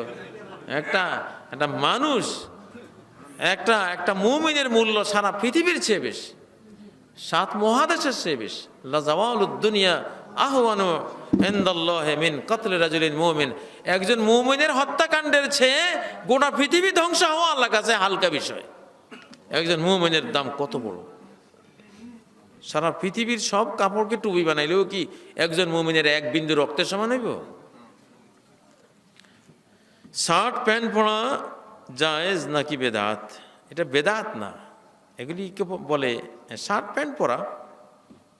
শার্ট যদি একটু ঢোলা টাইপের হয়, প্যান্টও সেরকম হয়, টাকনো নিচে না হয়, মোটামুটি একেবারে টেডি ইয়ে না হয়, টাইট পোশাক না হয়, স্কিন টাইট না হয়, এই শর্তগুলি পূরণ হলে আজকাল শার্ট প্যান্ট এটা ব্যবহার করা যায় পুরুষদের জন্য, নারীদের জন্য না। পুরুষের জন্য এটা ঠিক আছে। তবে সালাতের ক্ষেত্রে শার্ট প্যান্ট পরে সালাত পড়া এটা একটা দৃষ্টিকটু। নবীজি বলেছেন যে ওলা আনতুসাল্লিয়া ফি সিরবালিন লাইসা আলাইকা রিদাউন বা কামিসুন, যদি তুমি একটা পায়জামা পরে সালাত পড়ো, গায়ে কোনো চাদর নাই বা পাঞ্জাবি নেই, জুব্বা নেই, তাহলে এটা ঠিক না, অসুন্দর, শালীনতার পরিপন্থী। ইসলামে আচ্ছা পীর সম্বন্ধে প্রশ্ন করে এটা বারবার বলা হয়েছে, বড় পীর আব্দুল, এতে পীরের কোনো মশলার দরকার নাই, এগুলি কতবার বলা হয়েছে। প্রশ্ন, মহান আল্লাহর নাম কি 99টার মধ্যে সীমাবদ্ধ? না, সীমাবদ্ধ না, আল্লাহর নাম অজস্র, কিন্তু আমাদের সুবিধার জন্য 99টা নাম তিনি জানিয়েছেন যে 99 নাম যে মুখস্থ করবে, বুঝবে, সেই 99 নাম অনুসারে আল্লাহকে সে বুঝার চেষ্টা করবে, দাখাল আল জান্নাহ, সে জান্নাতে যাবে। তার তাওহীদের জ্ঞানটা ঠিকঠাকভাবে তার মধ্যে আসবে। গোসল করতে যেয়ে বাথরুমে কি বিবস্ত্র হয়ে গোসল করা যাবে? জায়েজ, তবে উত্তম না। উত্তম হলো বস্ত্র সহ পোশাক সহ গোসল করা, আল্লাহকে লজ্জা করা উচিত। নবীজি বলেছেন আল্লাহ আহাক্কু আন ইউস্তাহিয়া মিনহু, আল্লাহই তো লজ্জা করার বেশি হকদার, সেখানে তো আল্লাহ দেখেন। এই জন্য একজন মানুষকে যেমন শর্মাও আল্লাহকে সেরকম শর্মানো উচিত, তার চেয়ে বেশি শর্মানো উচিত। আচ্ছা, দুনিয়ার বিচারে যেমন উকিল পেশকার ধরতে হয়, এটা তো বলা হয়েছে। আল্লাহর ব্যাপারে এসব উসিলার কোনো ভাত নেই, ভ্যালু নেই। আল্লাহ সব জানেন, উনি উসিলার মোহতাজ না, উসিলা দিয়ে ওনাকে জানাবার কোনো প্রয়োজন নেই। ইসলাম কি আমার প্রশ্ন হলো, ইসলাম কি প্রতিষ্ঠিত আছে নাকি ইসলামকে প্রতিষ্ঠিত করতে হবে? করতে হবে, প্রতিষ্ঠিত করতে হবে, করার জন্য চেষ্টা চলছে সারা বিশ্বে।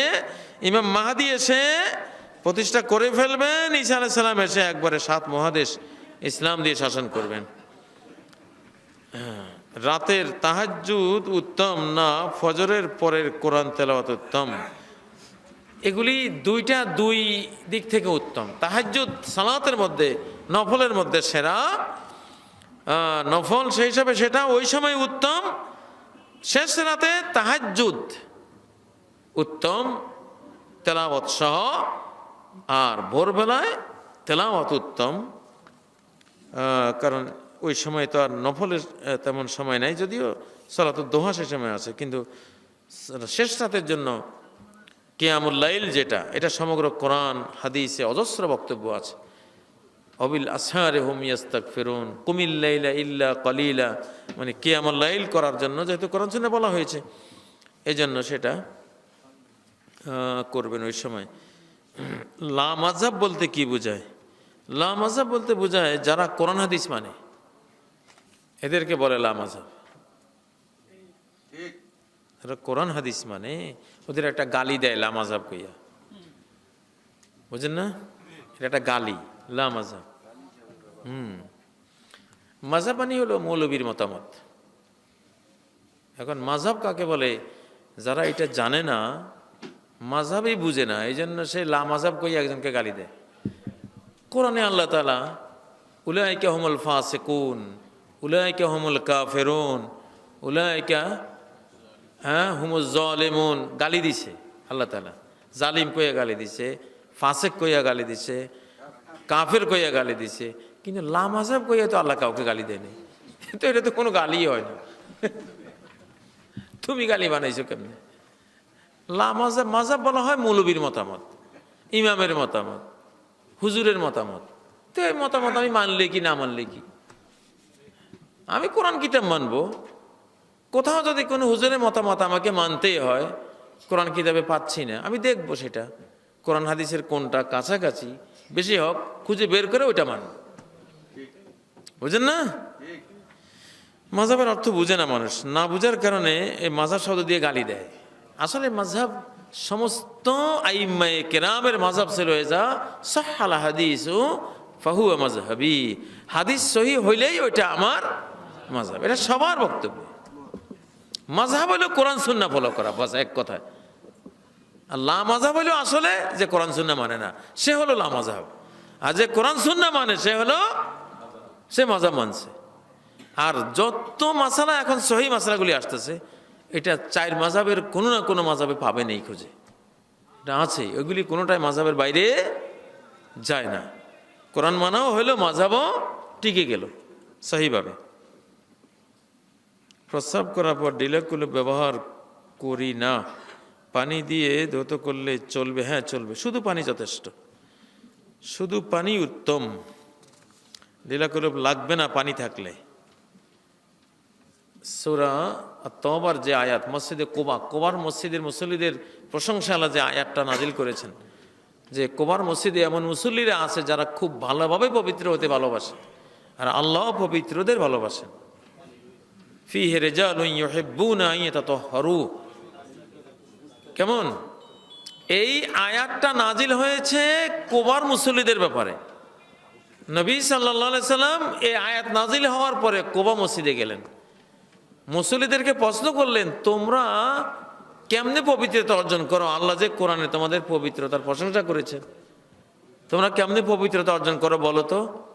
তারা বললো, আমরা ইহুদি আলেমদেরকে দেখতাম পানি দিয়ে আপনারা ইস্তিনজা করেন, শৌচকর্ম করেন, মাটি দিয়ে না, তখন থেকে আমরাও শুধু পানি দিয়ে ইস্তেঞ্জা করি। তখন নবীজি বলেন, হ্যাঁ এইটাই কারণ, শুধু পানি, ওখানে ঢিলা কুলুপের কোনো কথা নেই। ঢিলা কুলুপ নিলে আর পানি লাগে না, পানি নিলে আর ঢিলা কুলুপ লাগে না, এটা হলো মূল মশলা। কথা বুঝেন না?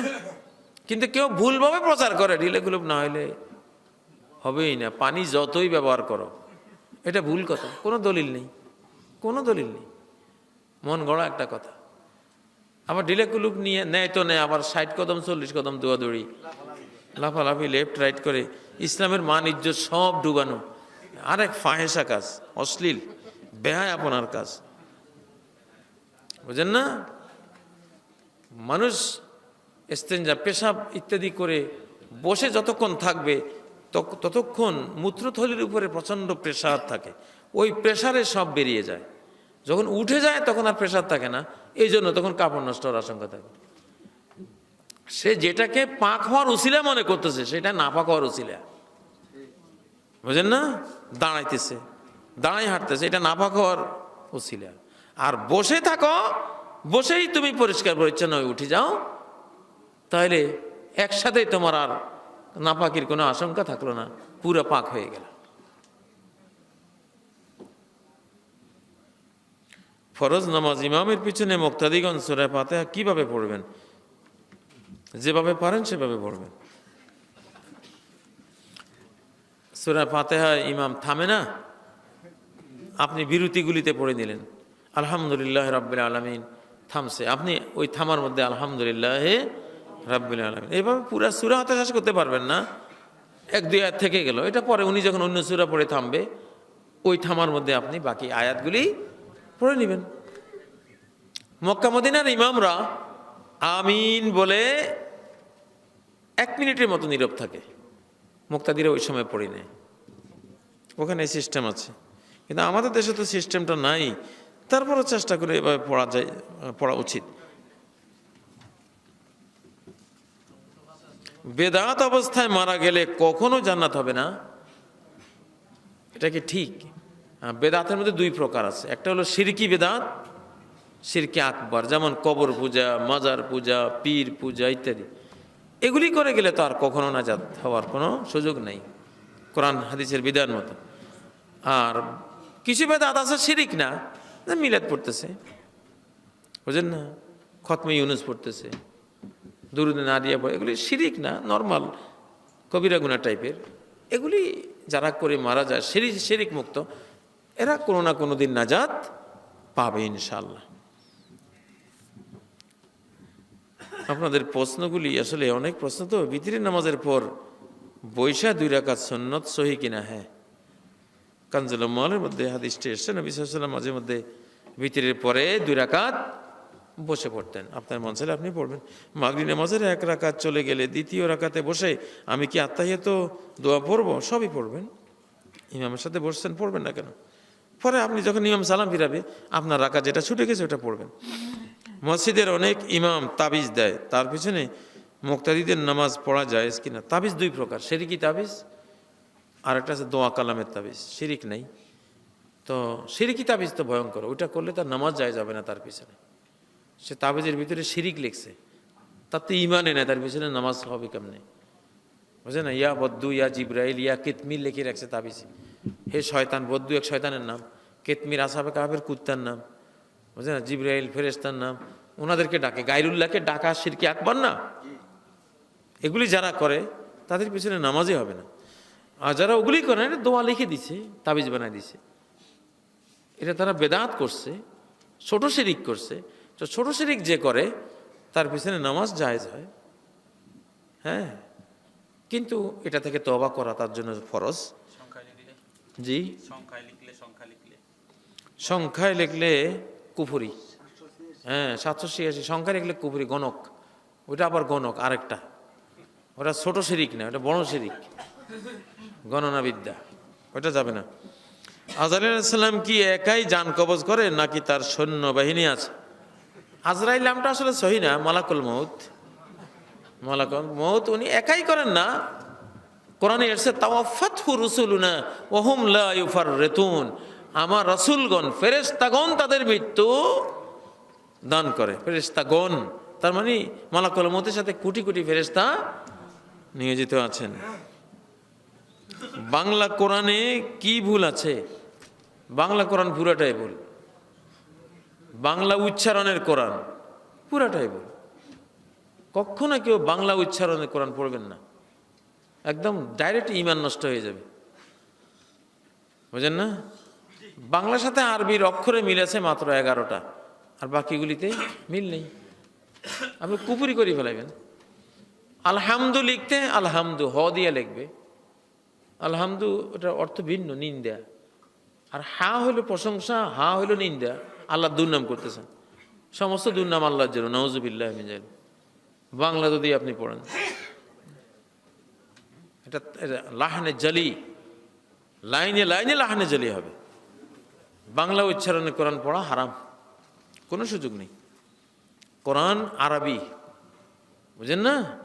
বিলিসানিন আরবিয়্যিম মুবিন, স্পষ্ট আরবি ভাষায় কোরআন নাযিল হয়েছে, আরবি উচ্চারণে পড়া ফরজ।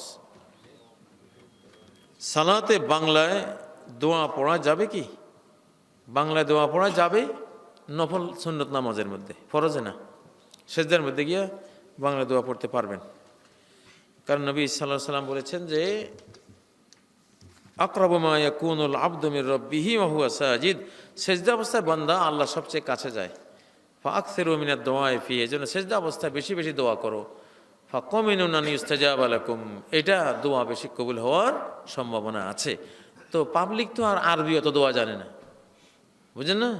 এখন সে মনের কত ভাব আছে, কত দোয়া তার মনে সে বলতে চায়, কিন্তু আরবি জানে না।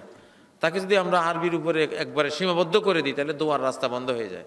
এই জন্য নফল সুন্নত নামাজের মধ্যে যেই কোনো ভাষায় সেজদার মধ্যে দোয়া করা যাবে বলে ওলামায়ে কেরাম, একদল ওলামায়ে কেরাম, বড় সংখ্যক একদল স্কলার ফতোয়া দিয়েছে, আমল করতে পারেন এটার উপরে। আহলে হাদিস ভাইদের পিছনে নামাজ পড়লে হানাফি ভাইদের নামাজ হয় না, আর হানাফিদের পিছনে নামাজ পড়লে আহলে হাদিস ভাইদের নামাজ হয়। হ্যাঁ, এটা কি ফতোয়া আছে নাকি? শয়তানি। সহি লাইনের মানুষ যারা, সবার পিছনে সালাত হবে। বাইতুল্লাহ যারা ইমাম, বাইতুল্লাহর ইমাম, তারা কি, তারা হাদিস মাননেওয়ালা না? সারা ওয়ার্ল্ডের হাজিরা গিয়ে তাদের পিছনে ইক্তেদা করে না? তাইলে ইয়াউমুল কওমা আকরাউহুম লিকিতাবিল্লাহ, মুসল্লিদের ইমাম হবেন তিনি যিনি আল্লাহর কিতাবের সবচেয়ে বড় কারি। তিনি কি হানাফি না শাফি না হাম্বলি, এগুলি দেখার কোনো সুযোগও নাই, ভ্যালুও নেই। দেখবেন না, দেখবেন ওনার কেরাতের মান কি। ফাইন কানু ফিল কিরাআতি সাওয়ান ফাআলামুহুম বিসুন্নাহ, যদি কেরাত এক সমান হয় উপস্থিত সবার, তাহলে কে সুন্নাহ বেশি জানে তারে ইমাম বানাও। ইমাম হওয়া না হওয়ার সার্টিফিকেট হলো কোরআনকে বেশি জানে, হাদিসকে বেশি জানে। কে হানাফি সাহেব, এগুলি আদৌ কোনো দেখার বিষয় না, এগুলি শয়তানি কথা।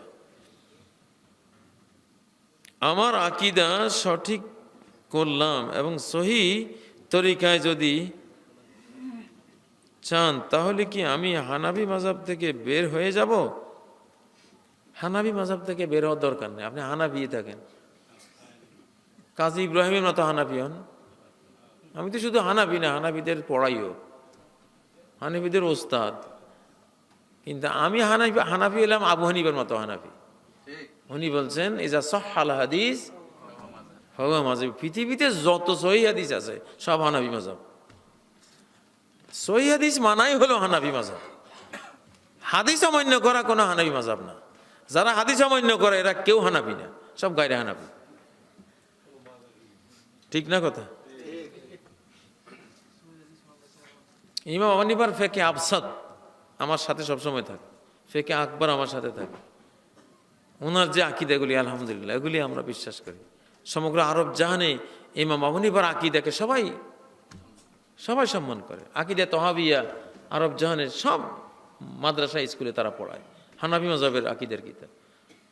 হানাফি মাযহাবের বাংলাদেশি রূপ যেটা, এটা আসলে কোনো হানাফি মাযহাবই না। এখানকার হানাফিরা হানাফি মাযহাবেরও ইজ্জত নষ্ট করে দেয়। হানাফি মাযহাবও বুঝে না এরা, এরা হানাফি মাযহাবই বুঝে নাই। এরা কয় আল্লাহ সর্বতই বিরাজমান, অথচ ইমাম আবু হানিফা ফেকে আকবর ফেকে আফসাদে বলেছেন যে কাফের, যে বলবে আল্লাহ সব জায়গায় আছে, কাফের। কথা বুঝেন না? বাংলাদেশে অল্প কজন হানাফি আছে, তার মধ্যে কাজী ইব্রাহিম একজন, যারা সহি আকীদা মানে, সহি হাদিস মানে। হানাফি মাযহাব অত সহজ না। হানাফি মাযহাবের লোক হইতে হইলে সহি আকীদা লাগবে, সহি হাদিস মানা লাগবে, তাহলে সে হানাফি মাযহাব হইল। আর এটা যদি হানাফি মাযহাব হয় সহিটা, তাহলে আর কোনো কারোর সাথে কোনো দ্বন্দ্ব নাই।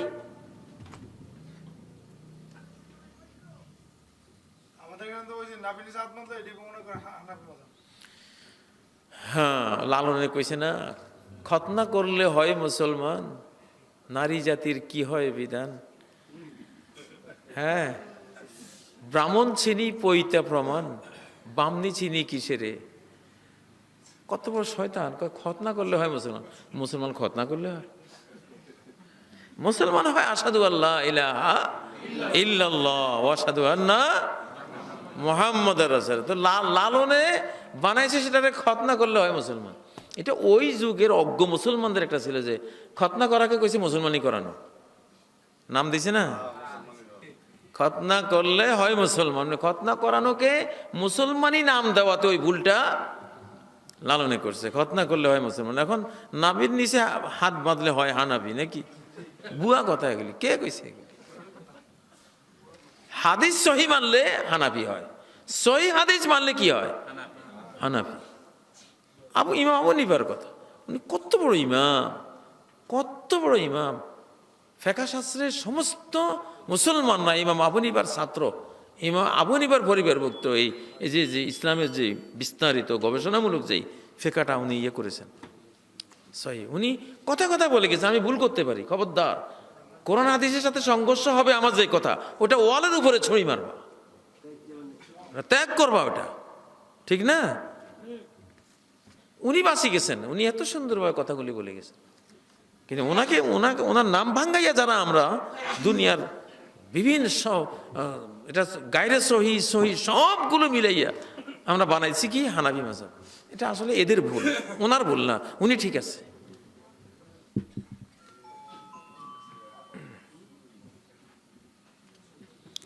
নামাজের রুকুর দোয়া ছাড়া অন্য দোয়া পড়া যাবে কি? এবং সিজদায় দোয়া পড়ে অন্য দোয়া পড়া, হ্যাঁ অন্য দোয়া তো পড়া যাবে, তবে রুকুতে না, সেজদাতে পড়বেন। সেজদার ক্ষেত্রে এসছে যে এখানে দোয়া বেশি বেশি করো, আর রুকুর ক্ষেত্রে যেগুলি দোয়ায় মাসুরা আছে ওগুলি করবেন। অনেক লোক আছে আহলে হাদিস মেয়ে বিবাহ করতে আনতে পারবে হানাফি ঘরে, কিন্তু আমরা হানাফি মতামতের মেয়ে আহলে হাদিস ঘরে দিব না। এগুলি সব বাজে কথা, সব বাজে কথা। সব মুসলমান ভাই ভাই, বুঝেন না? চার মাযহাবের মুসলমানরা, আহলে হাদিস মুসলমান ভাইরা, আমরা সবাই কি? সব ভাই ভাই, সব এক। সবার মেয়ে সবাই নিতে পারবে, দিনদার হওয়ার শর্তে, সহি সহি লাইনে হওয়ার, সহি আকীদা হওয়ার শর্তে সবাই নিতে পারবে। এগুলি নিয়ে বাড়াবাড়ি করাটা মহাপাপ। বিবাহ মোহর কি পরিমাণ হওয়া দরকার কোরআন হাদিস দ্বারা বুঝাইয়া দেবেন। ইলতামাস ওয়ালাউ খাতামাম মিন হাদিদ, নবীজি বলছেন একটা লোহার আংটি হইলো স্ত্রীর দাও মোহরানা। একটা লোহার আংটির কত দাম? কয় টাকা? লোহার আংটি একটা কয় টাকা হবে কোনছে? 50 টাকা।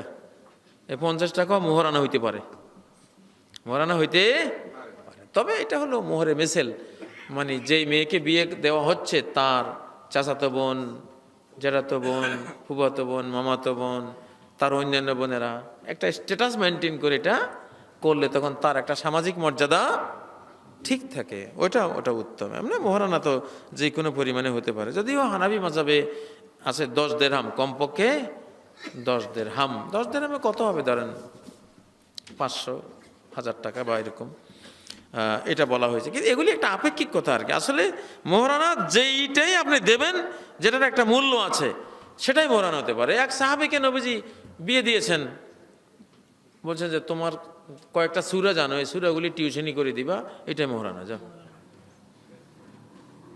সূরাগুলি স্ত্রীর শিখাই দিবা, এটাই মোহরানা। জাওয়াজতুকাহা বিমা মাআকা মিনাল কোরআন, তোমার সাথে যে কোরআনের সূরা কয়টা আছে এটা পড়াই দিবা, এইটাই মহারানা। শিক্ষারও তো একটা ভ্যালু আছে, অর্থনৈতিক ভ্যালু আছে। যদি কোনো লোকের বা ব্যক্তির নামে ব্যক্তির কোনো ঘনিষ্ঠ আত্মীয় বা ভাই বোন তাবিজ, কোরআন শরীফ পুরানো ইত্যাদি কাজ করে, কিন্তু সাথে হালাল ও ইনকাম মিশ্রিত থাকে, তাহলে উক্ত আত্মীয় যদি তার ভাই বোনদের আর্থিকভাবে সহায়তা করতে চায়, তাহলে কি তা নেওয়া যাবে? নেওয়া যাবে। আপনার জন্য হালাল, ওর জন্য হারাম। বাপে যদি হারাম রুজি করে, সে হারাম রুজি করে ছেলে মেয়েকে খাওয়ায়, ছেলে মেয়ে হালাল খাবে, কিন্তু বাপ মারা পড়বো, আল্লাহর কাছে ধরা পড়বো। স্বামী চুরি করে আনুক, ডাকাতি করে আনুক, যাই করে আনুক, স্ত্রীর জন্য হালাল, কিন্তু স্বামীর জন্য কি না? এটা বিচার হবে কার? স্বামীর। স্ত্রীর কোনো বিচার হবে না, কারণ আমার ভরণ পোষণ করা তোমার দায়িত্ব ছিল, তুমি কিভাবে করছো না করছো সেটা তোমার বিষয়, আমার বিষয় না। আমার হক আমি পাইলেই হইল, বুঝেন না? তো এখন যদি আত্মীয় স্বজনদের মধ্যে কোনো আত্মীয় স্পষ্ট সুদখোর হয়, স্পষ্ট হারামখোর হয়, সবাই জানে এই লোকটা হারামখোর, এই জাতীয় লোকের ক্ষেত্রে একটু বাছ বিচার করাই উত্তম। তার দাওয়াত খাওয়া, সহায়তা নেওয়া, এসব ক্ষেত্রে একটু বাছ বিচার করা উত্তম। প্রিয় ভাইরা, আসলে প্রশ্ন অনেক বেশি হয়ে গেলে তখন আর কভার করা যায় না। রাত গভীর হয়েছে, আবার ফজর কাজা হয়ে যাবে 11:30। এই জন্য এখানে সমাপ্ত করলাম। আল্লাহ তাআলা আমাদেরকে এই শোনা কথাগুলির উপরে আমল করার তৌফিক দান করুন।